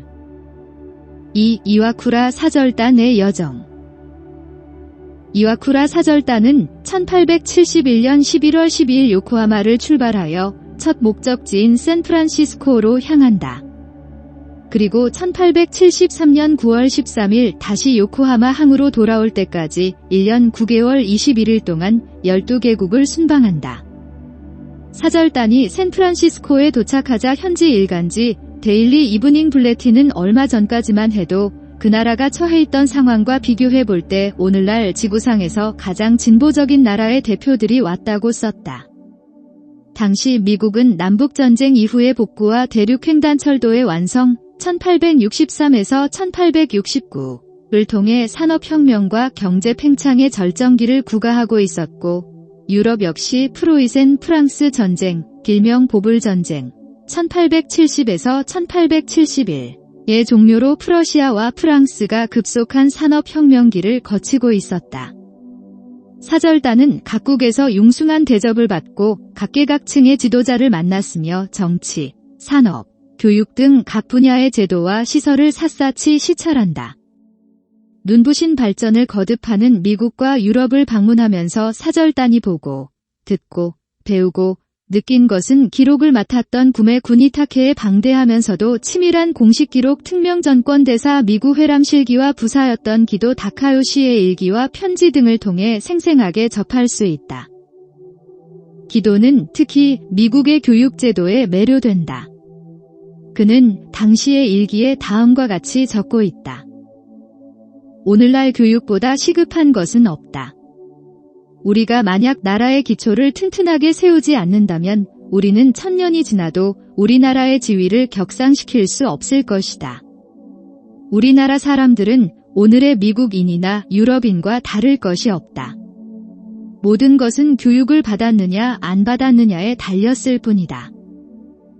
이와쿠라 사절단이 미국을 방문할 당시 초대줌이 일본 공사로 워싱턴에 파견되어 있던 모리 아리노리는 미국의 주요 교육학자들에게 일본이 어떻게 하면 가장 효과적으로 물질적 풍요를 추구하고 상업을 장려할 수 있을지, 어떻게 농업과 산업을 발전시키고 사회, 도덕, 보건을 발전시키며 법과 정부 제도를 정비할 수 있을지에 대해 각자의 견해를 달라고 부탁하고 받은 답변들을 정리하여 1873년에 출판한다. 러트거스 대학에서 수학, 철학, 천문학을 강의하던 데이빗 머레이 교수는 일본과 아시아의 관계를 영국과 유럽 대륙과의 관계와 비교하면서 일본도 영국과 같은 막강한 경제 대국이 될 수 있다고 설파하였다. 기도는 머레이를 당시 가출범한 일본 문부성의 고문으로 초빙한다. 머레이는 1873에서 1878년 5년간 일본의 문부성에서 일하면서 근대 일본 교육제도를 정비하는 데 기여한다. 모리는 미국이 응용과학에는 많은 투자를 하고 있지만 고등과학과 과학이론은 독일이 앞서 있음을 파악하고 고등교육은 독일을 따를 것을 건의하기도 한다. 이와쿠라 사절단은 미국의 10명의 어린 유학생들을 남기고 떠난다. 후쿠오카현의 사무라이 집안 출신인 가네코 겐타로는 당시 18세였다. 가네코는 1878년 일본인 최초로 하버드 대학교를 졸업한다. 그는 유학생활 중 미국의 지도층과 광범위한 교류를 쌓는다. 그의 하버드 대학 동기 중에는 훗날 미국 대통령이 되는 시어도어 루즈벨트도 있었다. 러일 전쟁 중이던 1904년 이토 히로부미는 가네코를 미국에 보낸다. 1904년 4월 가네코는 하버드 대학 일본 클럽에서 연설하면서 일본이 아시아에서 평화와 영미 문명을 지키기 위해 싸우고 있다고 역설한다. 그리고는 시어도어 루즈벨트 대통령을 만나 미국이 러일 전쟁이 중재를 맡아줄 것을 부탁한다. 루즈벨트 대통령이 포츠머스 조약을 중재하게 되는 계기다. 사절단이 미국에 남긴 어린 유학생 중에는 단 다쿠마도 있었다. 단은 매사추세츠 공과대학 MIT에 유학한 후 가네코의 여동생과 결혼하고 귀국 후 일본의 재벌 미쓰이의 총수가 되어 일본 재계를 이끈다. 서구와의 관계를 중시했던 단은 1932년 일본의 극우단체인 혈맹단에게 암살당한다. 미국에 남은 유학생 중에는 5명의 여성도 있었다. 여전히 봉건 전통이 강하게 남아있어 여성의 사회적 지위가 낮은 일본에서 여성 유학생을 파견하는 것은 파격이었다. 이는 모두 구로다 기요타카의 공이었다. 1876년 함대를 이끌고 조선에 와서 강화도 조약을 체결함으로써 조선을 개국시키는 구로다는 사스마의 사무라이 출신으로 보신 전쟁 중 하코다테 전투에서 황군 사령관으로 에조공화국군을 격파한 후 포로로 잡힌 에조공화국 대통령 에노모토 다케아키 살려주면서 유명해진다. 그는 메이지 유신 정부가 출범하자마자 홋카이도 개발에 투신한다. 구로다는 아무런 교육도 훈련도 받지 않은 남자들을 홋카이도 개발에 투입해서 성공하길 바랄 수는 없다면서 무엇보다도 중요한 것은 아이들의 교육을 책임지는 여성들을 교육하는 것이라고 정부에 건의한다. 그리고는 전국에 광고를 해서 이와쿠라 사절단 편에 미국에 보낼 여성들을 모집한다.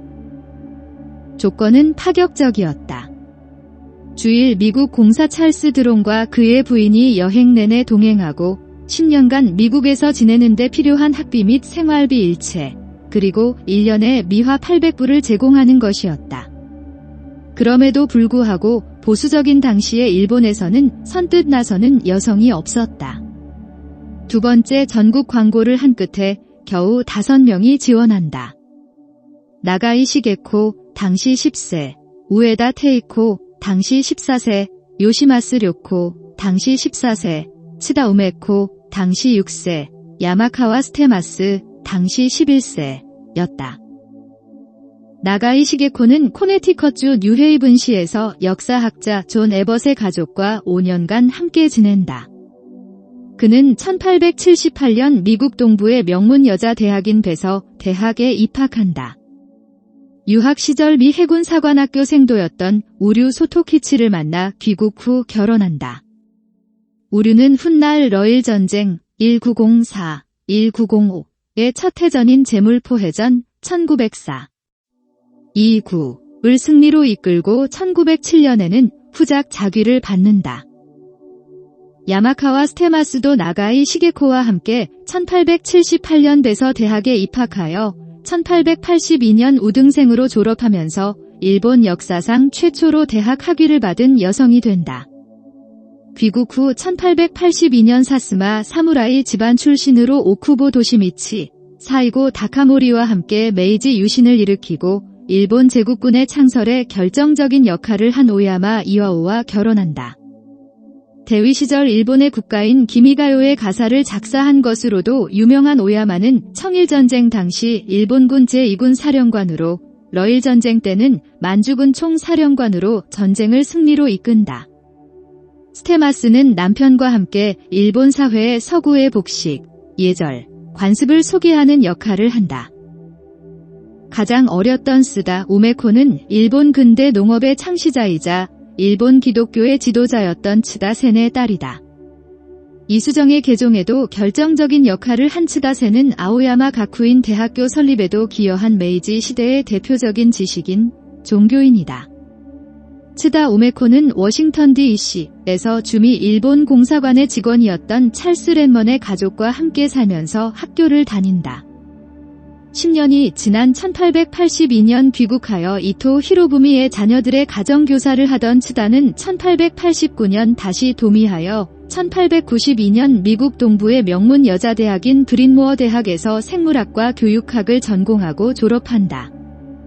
귀국 후에는 1900년 일본 최초의 여자대학인 츠다주쿠 대학의 전신인 여자영학습을 설립하고 1905년 도쿄 YWCA의 초대 회장이 되면서 여성교육에 이바지한다.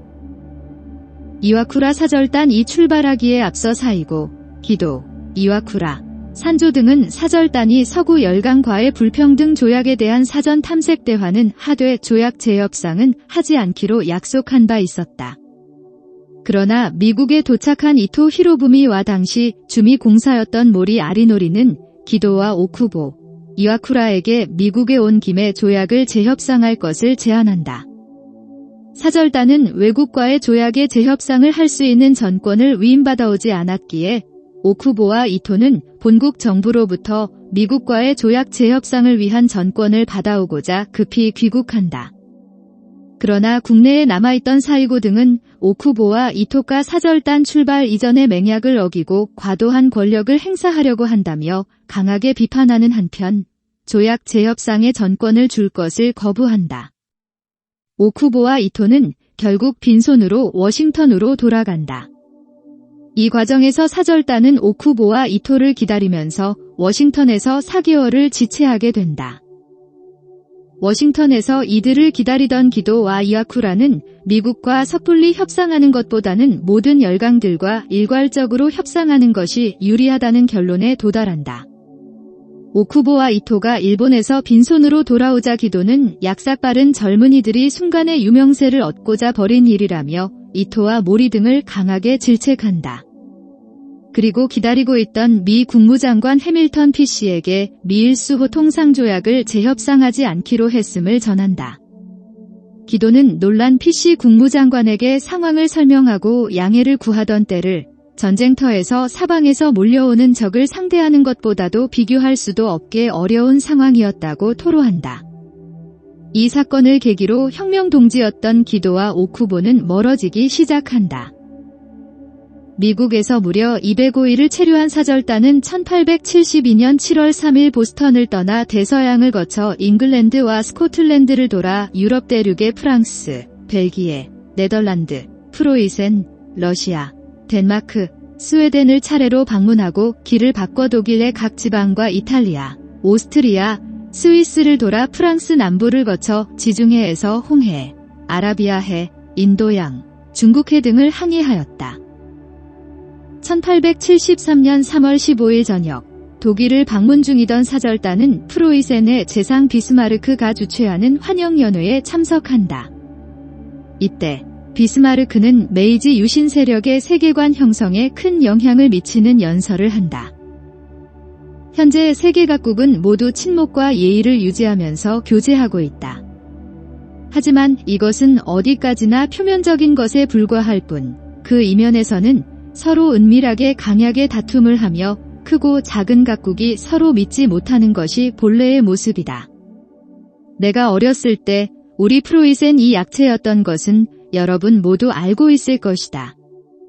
당시 소국의 입장에서 실제의 상황을 체험하고서 분하고 답답함을 느꼈던 기억은 아직도 뇌리에 분명하게 남아있다. 이른바 만국공법은 열국의 권리를 보전하기 위한 원칙적 약속이긴 하다.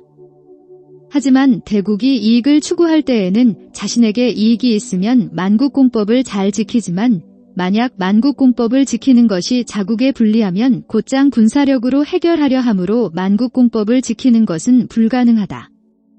소국은 만국공법의 내용을 이념으로 삼고 이것을 무시하지 않는 것으로 자주권을 지키려 노력하지만 약자를 할롱, 가지고 놀다 하는 실력주의의 정략에 휘둘리면 자신의 입장을 전혀 지킬 수 없는 것은 자주 있는 일이다. 우리나라도 이러한 상태였기 때문에 나는 분개하고 언젠가는 국력을 강화하여 어떤 나라와도 대등한 입장에서 외교를 할 수 있도록 만들고자 애국심을 가지고 분발한 지 수십 년, 드디어 근래에 이르러 그 바람을 이루었다. 하지만 이것은 그저 모든 나라가 지니고 있는 자주권 보전의 권리를 행사한 것에 불과하다. 그러나 각국은 모두 우리나라가 사방으로 군사행동을 한 것만 언급하며 무턱대고 증오하면서 프로이센은 침략을 좋아하고 타국의 권리를 침해하는 나라라고 비난하고 있는 듯하다. 이것은 우리나라의 의도와 전혀 다르다. 우리나라는 국권 중시를 통해서 각국이 서로 자주권을 지키고 대등하게 교제하며 서로 침략하지 않는 공명정대한 세계에서 살고 싶다고 생각하고 있을 뿐이다. 그동안의 전쟁도 모두 독일의 국권을 지키기 위해 어쩔 수 없이 했던 것임을 세상의 식자들은 알 것이다. 영국과 프랑스 양국은 해외 식민지를 착취하고 그 산물을 이용하여 국력을 맘껏 강화했는데 다른 나라들도 모두 이 두 나라의 행동을 불쾌하게 생각하고 있다고 한다. 유럽의 평화 외교 등은 아직 신용할 정도는 아니다. 이에 대해서는 여러분들도 왠지 모를 의구심을 떨쳐버릴 수 없지 않은가.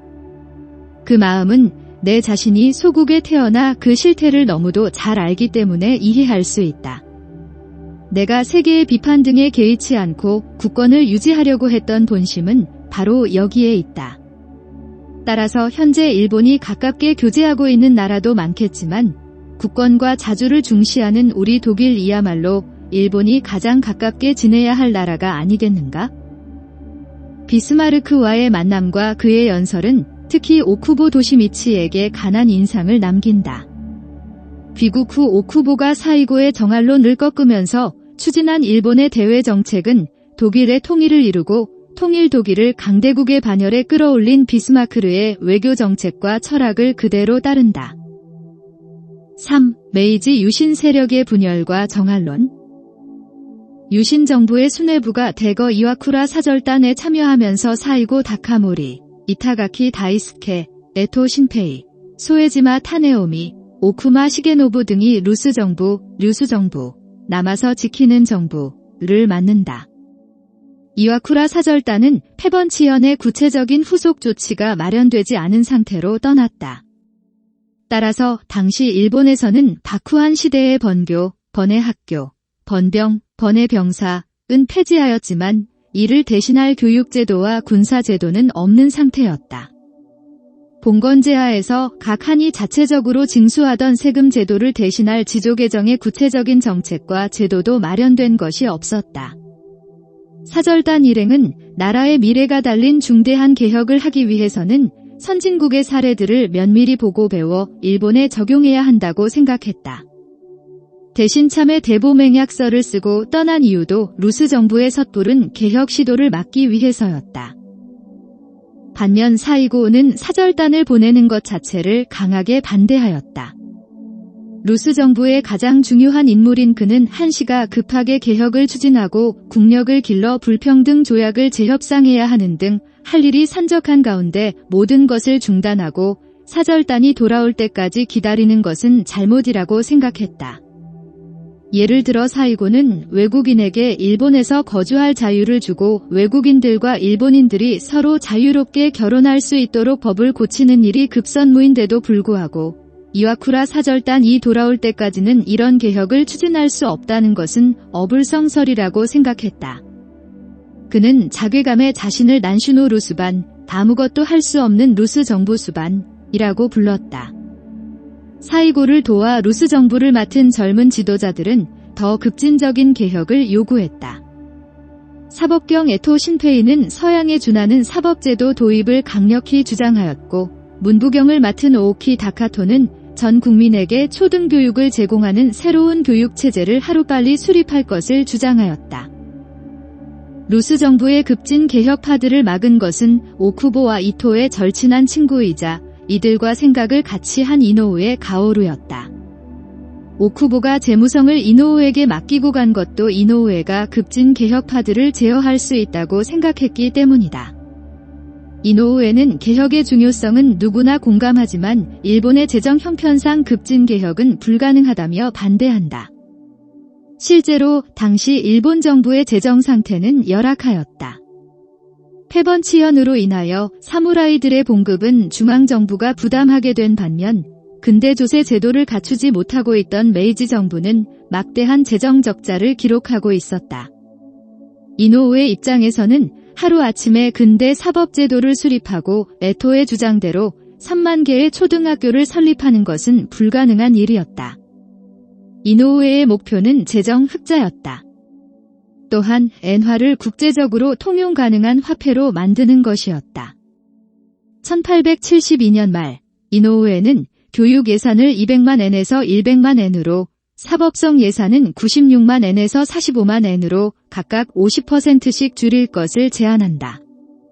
격분한 에토는 사의를 표했고 사이고와 산조가 에토를 무마시키려고 하자 이번에는 이노우에가 사의를 표명한다. 사태를 더욱 악화시킨 것은 군 개혁이었다. 오무라 마스지로가 시작한 근대식 군대 창설 과업은 프랑스 유학을 마치고 돌아온 그의 수제자 야마가타 아리토모가 이어받는다. 그러나 평민을 징집함으로써 사무라이를 대신하는 근대식 군대를 만드는 군 개혁 또한 막대한 재정을 요했다. 육군은 1873년 800만 엔의 예산을 배정받지만 예산의 막대한 부분을 부정부패로 낭비한다. 야마가타의 동향이자 절친한 친구인 야마시로야 와스케라는 조슈의 사무라이 출신 사업가는 육군 예산에서 15만 엔을 빌려 방직회사를 차린다. 이 회사가 도산하자 그는 더 많은 돈을 빌렸고 결국 60만 엔에 달하는 빚을 진 후 유럽으로 도피한다. 미타니 산쿠로라는 또 다른 조슈의 상인도 35만 엔에 달하는 육군 예산을 불법적으로 대출받아서 탕진한다. 육군을 맡고 있던 야마가타 아리토모의 권위는 땅에 떨어졌고 비조슈 출신 사무라이들은 야마가타를 격렬하게 비난한다. 사이고는 행정가가 아니었다. 그는 전형적인 주자 학자로서 법치가 아닌 덕치를 주창하였다. 조세, 행정, 군사 등의 제도를 확립하고 개혁하고 예산을 편성하고 집행하는 것은 하급 관리에게 맡기거나 백성들이 자발적으로 해결하도록 하는 것이 옳다고 생각했다. 정부의 진정한 역할은 충요인회를 가르치는 것이라고 굳게 믿은 사이고는 재정 문제를 포함한 정부 내의 부처와 인물들 간의 갈등에 개입하거나 직접 이 문제들을 챙기는 것을 극도로 꺼렸다. 이와쿠라 사절단과 로스 정부는 결국 유신의 삼거린 오쿠보와 기도, 사이고 사이를 갈라놓고 만다. 본건 일본의 하급 무사 출신으로 각자의 한의 지도자가 되고 메이지 유신을 주도하여 도쿠가와 바쿠후를 무너뜨리고 판적봉환과 패번치현을 이룩하면서 근대 일본의 초석을 놓는 과정에서 10년을 이어온 이들의 우정과 신뢰는 돌이킬 수 없게 금이 간다. 새로운 국가를 건설하는 데 필요한 개혁의 전반적인 방향에 대해서는 놀라울 정도로 합의를 유지하지만 그 속도에 대해서는 의견이 완전히 갈린다. 무엇보다 중요한 것은 그 개혁의 주도권을 누가 잡느냐였다. 세 명이 합심하여 최고 권력을 잡았지만 결국 자신들 사이의 권력 분점에는 실패한다. 정알론은 메이지 유신을 추동한 조낭양이 사상과는 동전의 양면과도 같았다. 바쿠마츠 시대의 정알론의 효시는 요시다 쇼인이다. 앞서 살펴본 대로 쇼인은 조슈의 조낭양이 사상의 대부인 동시에 메이지 유신의 주역인 기도 다카요시, 다카스기 신사쿠, 이토 히로부미, 야마가타 아리토모 등의 스승이다. 요시다는 미토학파의 조낭양이 사상과 고쿠가쿠, 국학, 사상을 합쳐 특유의 이념을 만든다. 미토학파의 조낭양이 사상은 서양 오랑캐들을 물리치지 못하고 개국에 오를 범한 바쿠후를 몰아내고 왕정복고를 통해 천황을 중심으로 나라를 통일하고 신성한 천황의 땅을 침범하는 오랑캐를 몰아낼 것을 주장하였고 고쿠가쿠는 일본인들이 신의 후예로서 가장 우수한 인종이라고 주장하였다. 쇼인을 필두로 하는 조낭양이 사상가들은 이 두 사상을 결합하여 천황이 일본뿐 아니라 주변국들도 직접 통치하던 전설적인 시대로 되돌아갈 것을 주장하였다. 주변국이란 바로 조선이었다. 쇼인은 왕정복고를 통해 천황이 직접 나라를 통치하면서 황위를 만방에 떨치기 위해서는 조선을 질책하여 옛날과 같이 다시 조정의 조공을 바치도록 해야 한다며 이를 위해 우선 조슈한과 가까운 울릉도를 정벌할 것을 주장하였다. 1864년 7월 17일에 긴몬노헨 금문의 편에서 조슈편에서 싸우다 패하여 할복 자살하는 구름의 한의 사무라이 마키 야스오미는 헤이조 나라 시대 이전의 일본의 황위를 회복하기 위해 조선, 만주, 그 외의 주변국들을 정복해야 한다고 주장했다. 후쿠오카한의 조낭양이 파 사무라이로 훗날 바쿠후에 의해 처형되는 히라노 쿠니오미는 일본이 조선을 다시 정벌하여 임나부, 김나부를 부활시켜야 한다고 주장하였다. 그러나 정알론은 조낭양이 파만 주장한 것이 아니었다. 친바쿠후파의 야마다 호코쿠는 1850년대에 바쿠후의 지휘 아래 사스마와 조슈 같은 강력한 한들이 군사를 일으켜 조선과 만주, 대만을 정벌할 것을 주장하였다. 1861년 중국에서 태평천국에 난이 다시 발발하고 영국과 프랑스 연합군이 베이징을 점령했다는 소식을 들은 야마다는 다른 나라가 중국을 정벌하기 전에 일본이 먼저 정복할 것을 주장하였다. 그는 사스마와 조슈가 점차 바쿠후에 대한 위협으로 떠오르자 이 두 한의 힘을 외부로 돌려서 약화시키는 방편으로도 조선과 중국 정벌을 주장하였다. 조낭양이 파이면서도 란가쿠, 난학의 추종자로 서양식 개혁을 주장하였던 하시모토 사나이 역시 정알론을 펼쳤다. 그는 일본이 조선과 만주, 시베리아 연안, 심지어는 북아메리카와 인도를 정복하지 않고서는 독립국가로 존속하기 어렵다고 주장했다. 일본은 약하기 때문에 혼자만의 힘으로는 이를 이룰 수 없고 따라서 영국과 러시아와 동맹을 맺어야 한다고도 했다.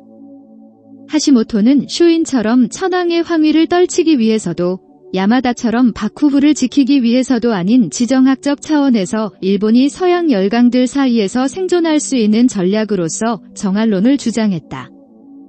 이처럼 정알론은 바쿠마츠 시대 일본의 사무라이와 지식인들 사이에 널리 퍼져 있었다.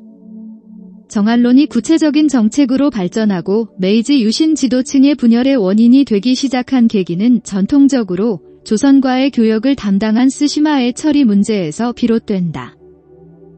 4. 조일 관계의 뇌관, 스시마. 일본이 서구 열강과의 근대 조약을 맺기 이전까지 공식 관계를 유지하던 나라는 조선밖에 없었다. 그러나 이와쿠라 사절단 이 서구 열강과의 불평등 조약 재협상 여부를 타진하고 서양의 문물을 배우고자 떠나고 루스 정부는 대내 개혁 문제로 갈등을 겪고 있는 동안 조선은 상대적으로 메이지 정부에 관심박일 수밖에 없었다. 반면 전통적으로 조선과 일본 사이의 무역을 중개하던 스시마의 입장에서는 조선과의 새로운 관계 정립이 무엇보다 시급했다. 스시마의 경제는 조선과의 무역에 전적으로 의존하고 있었다. 1609년 광해군 1년 도쿠가와 바쿠후가 조선과 기후약조를 체결한 이후 스시마는 조선으로부터 흰 비단을 수입하고 그 가격을 은으로 지불하였다. 스시마가 지정한 상인들은 나가사키, 교토, 에도에서 흰 비단과 인삼을 팔았다. 이 무역으로 스시마는 물론 바쿠후도 막대한 이윤을 남겼다. 바쿠후가 1668년은 수출을 금지한 이후에도 조선에 대한 대마도의 은 수출만은 예외를 허용하였다. 그러나 18세기에 들어서면서 일본에서도 인삼이 재배되기 시작하고 자체적으로 비단을 생산하게 되면서 조선과의 무역은 급격히 준다. 바쿠마츠 시대에 이르면 스시마는 계속되는 무역 역조로 조선에 막대한 빚을 지게 되고 경제는 붕괴할 지경에 이른다. 스시마는 조선과의 교역 확대에 사활을 걸 수밖에 없었다. 그러나 일본이 서구 열강에 개항을 하면서 나가사키 등이 서양과의 교역의 중심이 되자 조선과의 무역을 중개하던 스시마의 중요성은 더욱 하락한다. 그러던 중 1861년 3월 13일 러시아의 군함 포사도니코가 스시마에 나타나 배를 수리하기 위해서 정박을 허락해줄 것을 요청한다. 스시마가 어쩔 수 없이 이를 허락하자 러시아군은 스시마에 정박시설을 건설한다. 1860년 베이징 조약으로 청나라로부터 연해주를 할양받고 블라디보스토크를 건설하면서 극동 진출을 노리던 러시아는 조선과 일본 사이에 위치한 전략적 요충인 스시마를 극동의 부동항으로 지목한다. 그 후 러시아 군함 여러 척이 스시마를 다녀간다.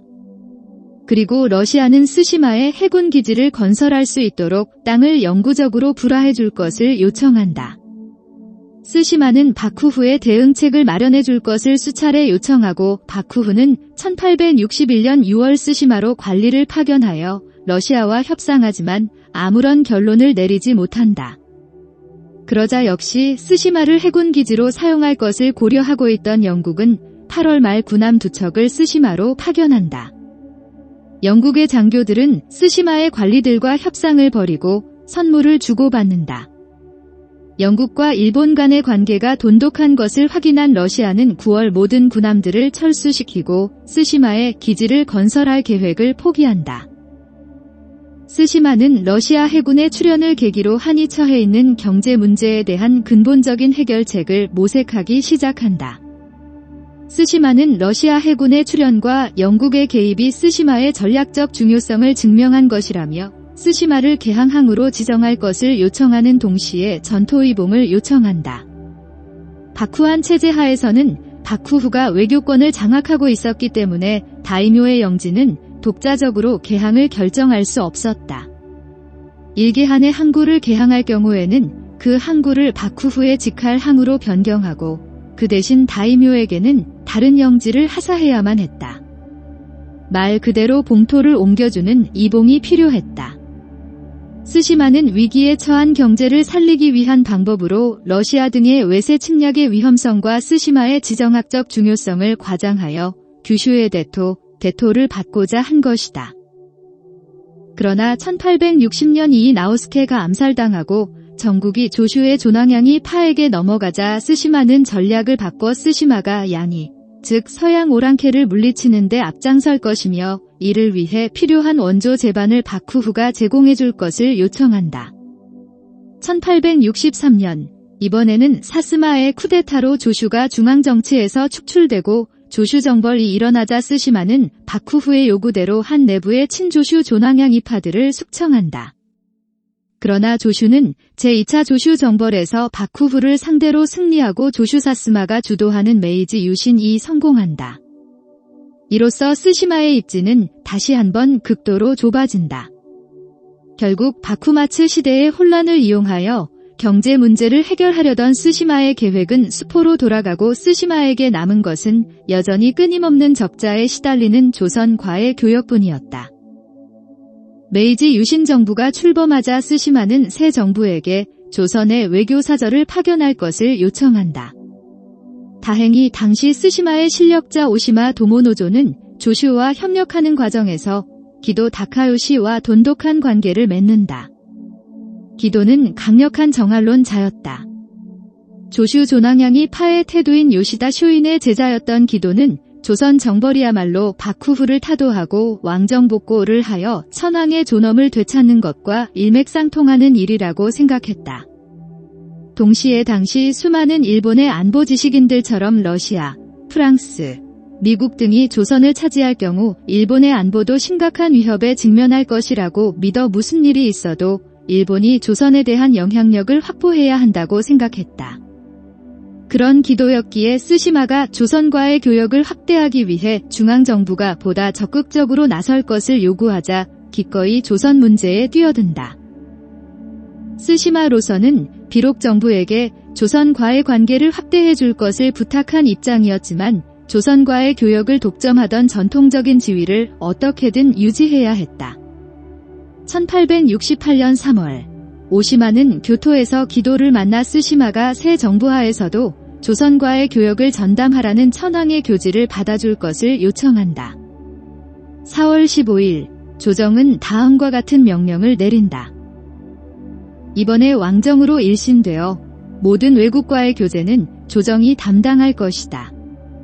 조선은 옛날부터 왕래하던 나라이므로 더욱 위신을 세우고자 하는 뜻으로 지금까지대로 종가에 양국 통교를 가역으로 명하며 조선국과의 교제는 외국 사무보의 마음가짐으로 행하라고 명하니 국위를 세울 수 있도록 진력하라. 단, 왕정 일신의 시기이므로 해외에 대해서는 더욱 특별히 마음을 기울여 국패를 척결하고 봉공하라. 이에 대하여 스시마의 다이묘 소 요시아키라는 봉답서를 올린다. 이번 서류부터는 조선에서 만들어준 관인을 사용하지 않고 대신 우리 조정에서 새로 만들어주는 관인을 사용함으로써 옛날부터 조선의 신하로 살아온 잘못된 점을 뉘우치겠습니다. 수백 년간 조선으로부터 받은 국가적인 경멸과 모욕으로 점철된 잘못을 바로잡아 오늘부터 오로지 우리나라의 국채와 국위를 바로 세우는데 최선을 다하고자 합니다. 중앙정부로 하여금 조선과의 교역을 전담하도록 하는 것은 스시마가 조선에 지고 있는 부채도 중앙정부가 떠맡도록 하려는 속셈이었다. 그러면서도 조선과의 교류를 전담하는 데서 오는 특권은 포기하지 않으려는 계산이었다. 동시에 왕정복고를 통해 중앙정부가 책임질 조선과의 관계를 스시마가 중재함으로써 중앙정부의 힘을 빌려 조선에 대한 입지도 강화하려는 계산이었다. 반면 메이지 정부의 지도자들은 왕정복고를 통해 천황의 친정이 이루어지는 상황에서 조선과의 관계도 과거 바쿠후 시대처럼 대등한 교린 관계를 유지할 수는 없다고 생각했다. 이들은 조낭양이 이념에 따라 과거 일본이 삼국시대부터 조선으로부터 조공을 받았다고 믿고 있었고 정통성이 없었던 바쿠후가 이를 교린 관계로 왜곡했다고 생각했다. 따라서 이제 왕정복고가 이루어진 만큼 조일관계도 원래의 정상적인 상태로 복고되어야 한다고 주장하면서 그동안 조선이 일본에 행한 무례를 일소해야 한다고 주장한다.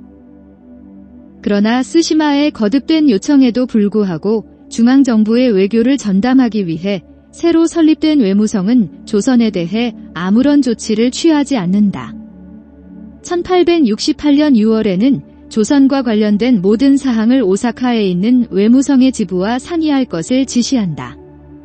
오사카의 외무성 지부를 방문한 오시마는 스시마가 더 이상 조선으로부터 받은 인장을 사용하지 않을 것과 앞으로는 일본의 모든 문서는 천황의 명의로 보내되 조선의 왕은 상대적으로 낮은 지위로 다룰 것, 그리고 조선이 청에 조공을 바치듯 조일관계 도조선이 일본에 조공을 바치는 관계로 만들 것 등에 합의한다.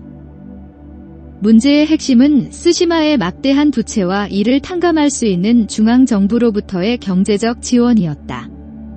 오시마는 스시마가 조선 이준 인장을 사용할 것을 거부하는 순간 조선이 스시마와의 교역을 끊을 것이고 그렇게 되면 스시마의 경제는 파탄에 빠질 것이라는 점을 지적한다. 따라서 조선과의 새로운 외교 관계를 수립하기 위해서는 중앙정부가 스시마에게 조선과의 교역이 없이도 자립할 수 있을 정도의 경제 원조를 제공해야 한다고 주장한다. 그러면서 스시마가 조선에 대한 부채를 갚을 수 있도록 돈을 빌려줄 것을 요청한다. 나라의 체면을 걱정하는 듯한 주장이었지만 실제로는 철저하게 스시마의 경제 이익을 극대화하기 위한 작전이었다. 그해 8월, 일본 정부는 소 요시아키라에게 일본에서 왕정 복고가 있었다는 사실을 조선에 통지할 것을 명한다. 10월 초 스시마로 귀향한 소 요시아키라는 곧바로 조선의 특사로 떠날 준비를 시작한다. 11월 21일 그는 특별 담화를 발표한다. 이번에 조정 일신의 전말을 대수사를 통해 조선에 알리려 한다. 이는 일찍이 조명, 조정의 명령이 있어 지금의 석에부터는 그 나라, 조선가 주조해준 도서, 인장을 고치고 일본 조정이 만들어주는 신인, 새로운 인장을 사용하여 그들이 한 이신, 조공을 바치는 한으로 우리를 대해온 오류를 바로잡아 구례의 국욕을 싣고 오로지 국채와 국위를 세우고자 한다. 그러나 양국 간의 종래의 습회를 미루어 보면 이로 인하여 그들이 초공철씨를 단행하여 우리를 곤란하게 할지도 모른다. 그러나 이를 무릅쓰지 않고 편한 길만 추구한다면 직무를 수행하지 않는 바가 되므로 사사로운 감정을 버리고 공의에 따라 단연히 오늘의 처치에 이르렀다. 장래 설령국맥에 관계하는 곤란이 생긴다 하더라도 머지않아 조정으로부터의 보답,대가 있을 터이며 더욱이 왕토왕민의 입장에서 대마도 한을 버려둘 수는 없을 것이다. 1869년 1월 31일 스시마의 대수사로 임명된 히구치 데스시로가 외관에 도착한다. 그러나 히구치는 준비해온 서계를 외관에 제출하지 않는다. 당시 동래부계록에 의하면 일본의 세견선들은 종래와 같이 조선 이 대마도주에게 내린 인장이 찍힌 서계와 노인을 이용하여 왕래를 계속하고 있다. 준비해간 서계를 제출하는 것이 얼마나 큰 파장을 가져올지 너무나도 잘 알고 있던 히구치는 이를 차마 제출하지 못했다. 그 대신 본국에 제출한 보고에는 마치 외관운도 안동준 이 새로운 서계에 격렬하게 반대하여 자신들이 추방당한 것처럼 꾸몄다. 명치정부에 보낸 보고서에는 마치 자신들이 스시마에 불어닥칠 불이익에도 불구하고 천황의 존엄을 지키고자 서계를 제출하였지만 조선이 이를 거부함으로써 황국을 모욕하였다고 거짓으로 보고한다. 음력 1869년 6월 17일 판적봉환이 이루어지면서 스시마하는 이즈하라 한으로 이름이 바뀌고 한해 다이묘는 한해 지사로 임명된다. 이것이 외관에 알려진 것은 9월 30일이다. 이에 히구치는 다음과 같이 말한다. 어국, 대마한의 호칭이 이즈하라로 바뀌었는데 이는 양국의 서계 왕복과도 관련이 있을 것이므로 지금 도쿄에 문의해 두었으므로 지시가 내려올 때까지는 계칭에 대해 조선에 누설되지 않도록 하라. 이 기록을 보더라도 히구치는 본국에서 일어나는 정치적 변화와 이것이 스시마와 조선의 관계에 가져올 파장을 염려해서 조선 측에 알리지 않고 있었음을 알 수 있다. 본국의 정치적 상황이 지극히 유동적이고 미래를 예측하기 불가능한 상황에서 스시마로서는 어떻게든 기존의 기득권이라도 유지해야 하는 상황이었다. 그나마 갖고 있던 조선과의 특수관계를 섣불리 포기할 수는 없었다. 1869년 10월에 들어서면서 중앙정부가 외무성을 통해 조선과의 외교도 접수하려고 하자 이즈하라 하는 이에 항의한다. 메이지 유신 직후의 중앙정부는 모든 외교를 관리할 능력이 없었다. 외무성은 이즈하라 한이 조선과의 외교를 계속해서 주도해 나가라는 결정을 전달한다. 동시에 메이지 정부는 이즈하라 한의 고쿠다카를 35,850석 증가시켜준다. 이러한 결정은 외관에도 전달된다. 도쿄의 조정의 부름을 받고 도노사마, 경주 혹은 귀인에 대한 존칭, 가 35,090석과 야주 4,202석을 모두 관할지로 받아 기쁘기 그지 없는 일이다. 도노사마는 이번에 이름을 중정으로 바꾸었다. 이로써 이즈하라는 그토록 오랫동안 중앙정부로부터 받고자 했던 경제 지원을 일부나마 받는다. 한해 경제난을 해결할 수 있는 발판을 어느 정도 마련했다고 생각한 이즈하라는 1869년 12월 2일 외관에 보내는 세견선에 작은 이소장 평조신 의달의 명의로 로인과 서계를 작성해서 보낸다. 이때 비로소 처음으로 조선 측은 일본에 큰 변화가 있었고 이로 인해 종래의 조일 관계에도 변화가 생기고 있다는 것을 인지한다. 1869년 12월 3일 동래 부계록은 다음과 같이 기록하고 있다. 관수에 조선시대의 부산 외관을 맡아 관리하던 외인. 경계를 넘어온 외인을 대마도에 통보하는 일을 함. 가 말하기를 패방에는 이변이 많았으며 작년 11월에는 명치로 개년하였고 폐주 태수도 승자하여 서계와 로인의 작은 이소장 평조신을 칭하였습니다. 라고 하므로 hil책하기를 서계의 문자는 자기 마음대로 하는 것이 아니므로 전례에 어긋나서 받아들이지 않을 것이니 개서 정납하라고 관수회 및 전관회에게 책류하였습니다. 도서를 살펴보니 예산날과 다름이 없어서 동서계, 별폭 등본을 상송합니다.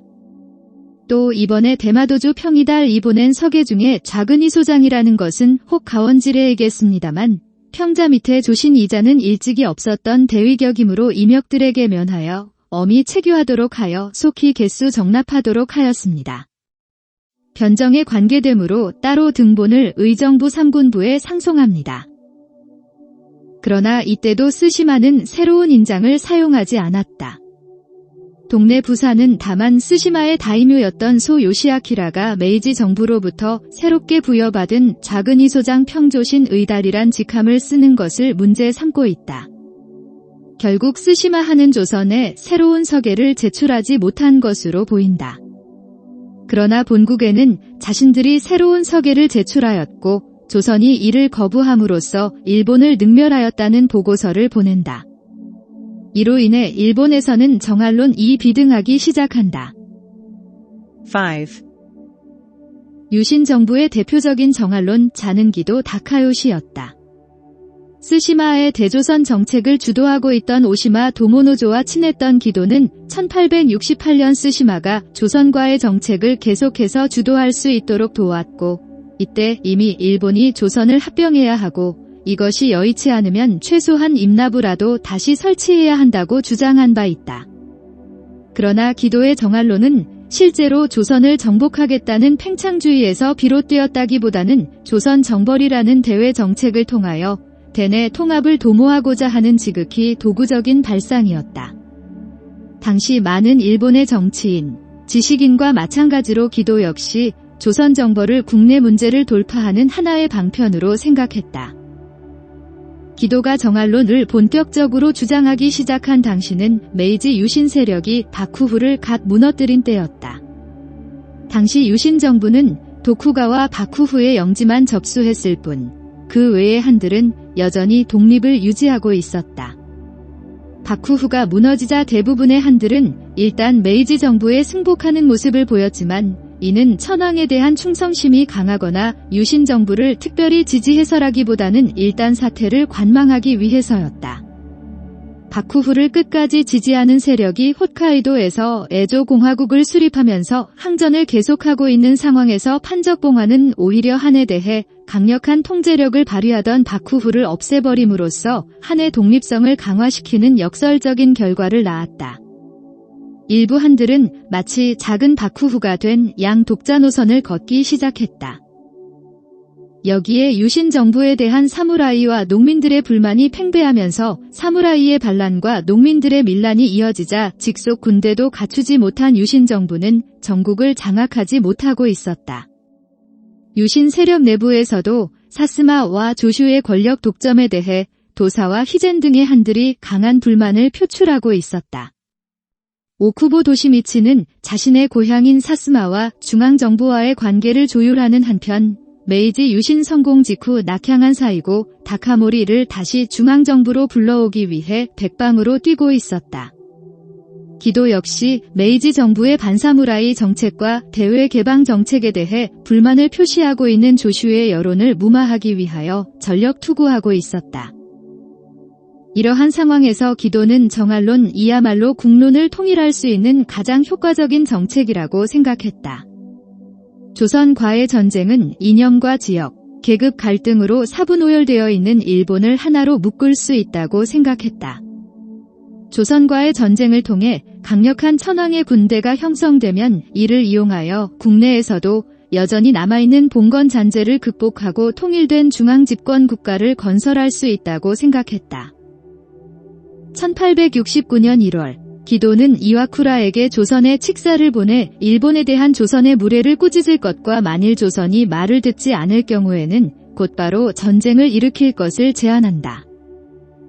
서둘러 천하의 방향을 한 군데로 정하시고 사절을 조선에 파견하셔서 저들의 무례를 따져 묻고 저들이 만약 불복할 때에는 그 죄를 널리 알리고 공격해서 그 땅의 신주, 신의 땅, 일본의 위험을 크게 떨치실 것을 바람하지 않습니다.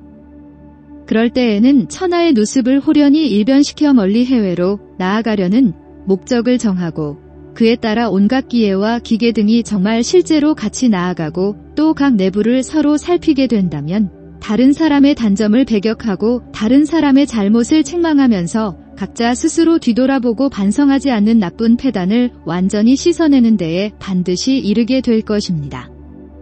나라에 큰 이익이 있을 것이니 그것은 이루 말로 다할 수 없을 것입니다. 3월 12일에는 유신 정부의 군 개혁을 주도하고 있던 오무라 마스지로에게 편지를 써서 홋카이도의 반군을 평정하는 즉시 군사를 일으켜 부산을 개항시켜야 한다고 주장한다. 그는 조선과의 전쟁이 우리 황국의 국채를 더욱 강화시키고 빛낼 수 있기 때문이라며 조선 정벌이 홋카이도 평정보다 훨씬 더 중요하다고도 한다. 3월 29일에는 오무라를 직접 찾아가 혼슈, 본주의 반군을 평정한 정부군을 조선 정벌에 투입할 것을 제안한다.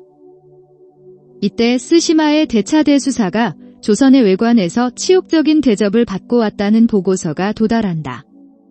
기도는 산조사네 토미, 이와쿠라 토모미, 이토 히로부미 등 메이지 정부의 주요 인사들을 만나 끈질기게 정알론을 설득한다. 1869년 11월 17일자 일기의 기도는 새 정부가 정한이 얼마나 중요한지 이해하지 못한다고 한탄하고 있다. 1870년 1월 5일 태정관은 일단 기도의 정알론을 받아들이기로 하고 그를 중국과 조선의 칙사로 임명한다. 그는 이듬해 봄쯤 중국과 조선으로 떠날 계획을 세운다. 1869년 10월 25일 새로 설립된 외무성은 처음으로 태정관에 조선에 대한 정책 제안서를 올린다. 조선과의 관계가 과거처럼 스시마를 통해서 계속될 수 없으며 스시마가 조선의 교역을 계속해서 주도하는 것도 불가하다고 한다. 외무성은 조선이 고대에는 일본의 속국이었기 때문에 일본은 조선을 다시 조정의 조공을 바치게 하지는 못하더라도 조선을 영구히 종속시켜야 한다고 주장한다. 일본만이 조선을 서양 세력으로부터 보호할 수 있으며 만일 조선이 러시아나 다른 열강에게 먹혀버린다면 황국에 대한 영구적인 위협이 될 것이라고 주장한다.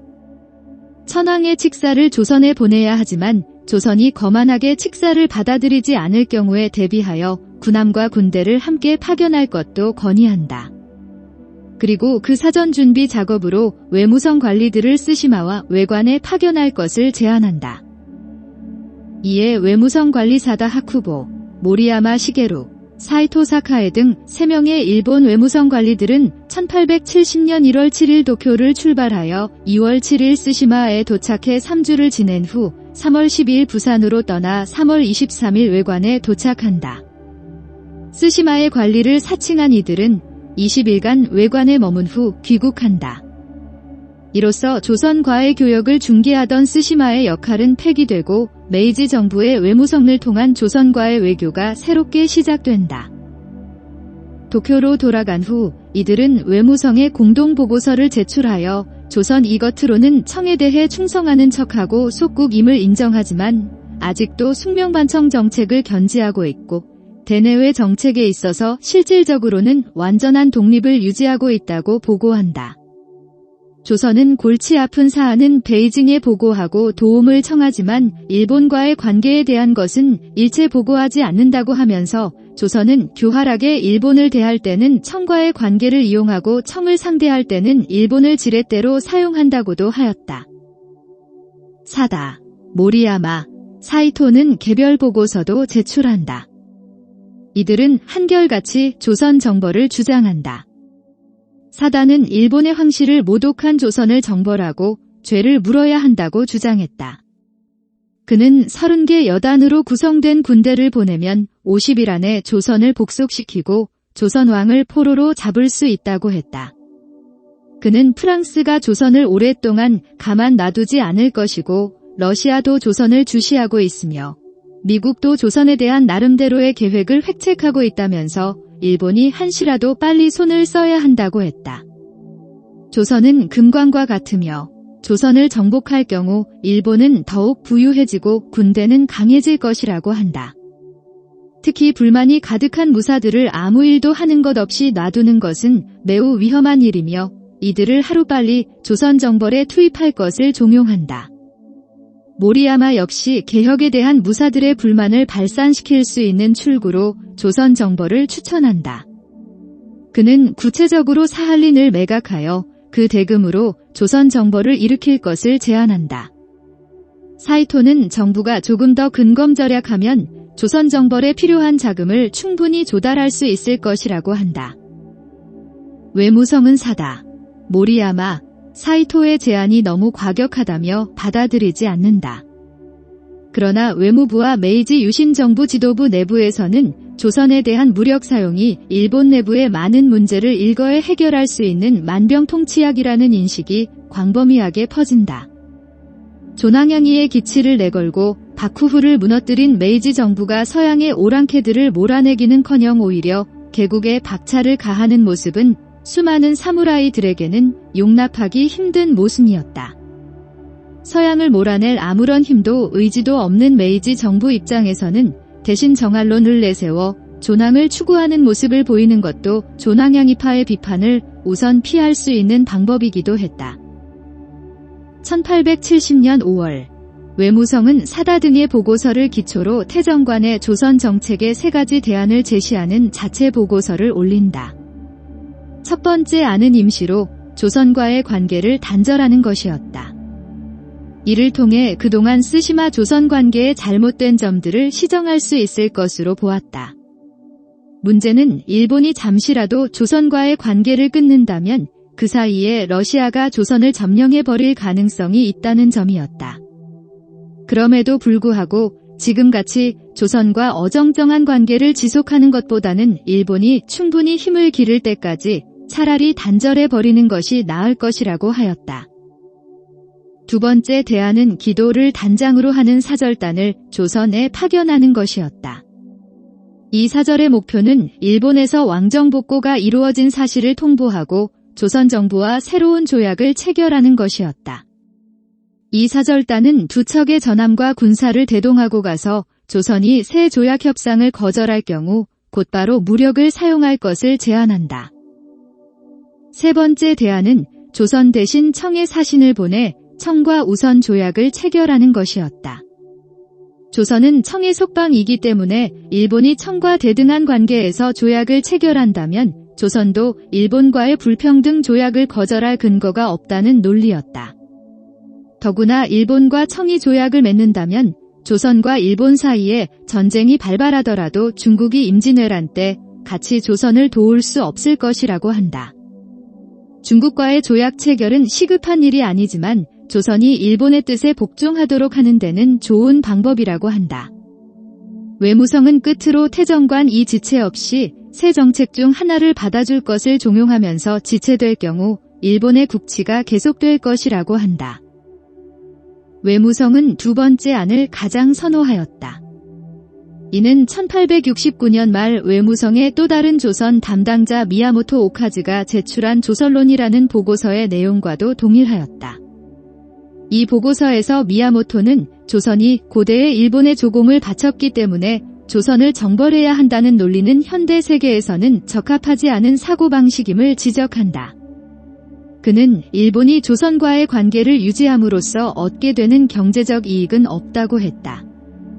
그러나 그렇다고 조선을 방치하면 러시아가 조선을 차지하게 될 것이고, 그렇게 된다면 일본의 안보에 큰 위협이 될 것이라고 한다. 따라서 조선을 돕는 것이 일본의 국익과 일치한다고 한다. 더구나 조선을 복속시키기에는 일본의 힘이 부족하기 때문에 조선과 일본이 형제국의 관계를 맺어야 할 것이라고 한다. 이를 위해 미야모토는 군함 한두 척과 군사를 대동한 사신을 보내 천황이 조선을 진정으로 걱정하고 있고 중국은 믿을 수 없는 상대임을 설득해야 한다고 한다.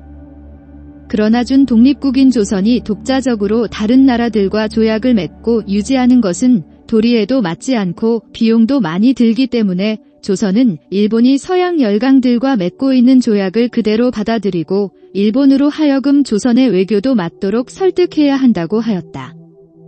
또 이렇게 된다면 조선은 일본의 달력, 연호, 법률, 화폐, 군사제도도 도입하게 될 것이라고 주장한다. 당시 메이지 정부에 대한 지지를 끌어올리기 위해 조슈의 6개월간 낙향에 있던 기도는 1870년 6월 도쿄로 돌아온 후 다시금 조선의 직사로 가기 위해 백방으로 뛴다. 그는 동지이자 가장 아끼는 후배인 이토 히로부미에게 자신이 정부에 남아있는 것은 오직 조선의 사신으로 가기 위해서라고 한다. 기도는 조선 문제는 이제 돌이킬 수 없는 상황까지 갔다면서 일본은 군사와 군함, 무기를 준비하여 조선이 계속해서 거부할 경우 사용할 준비가 되어 있어야 한다고도 한다. 그러나 기도의 계획은 오쿠보의 반대에 부딪힌다. 오쿠보는 일본이 국력을 충분히 기르고 대내 문제가 안정될 때까지 해외 원정에 국력을 낭비하는 것을 극렬히 반대한다. 메이지 정부의 권력을 양분하고 있던 기도와 오쿠보의 충돌은 오쿠보의 승리로 끝난다. 오쿠보의 설득에 따라 태정관은 외무성의 세 번째 안을 받아들여 조선 대신 중국의 사절단을 파견할 것을 결정한다. 결국 기도의 정할론은 오쿠보에 의해 저지된다.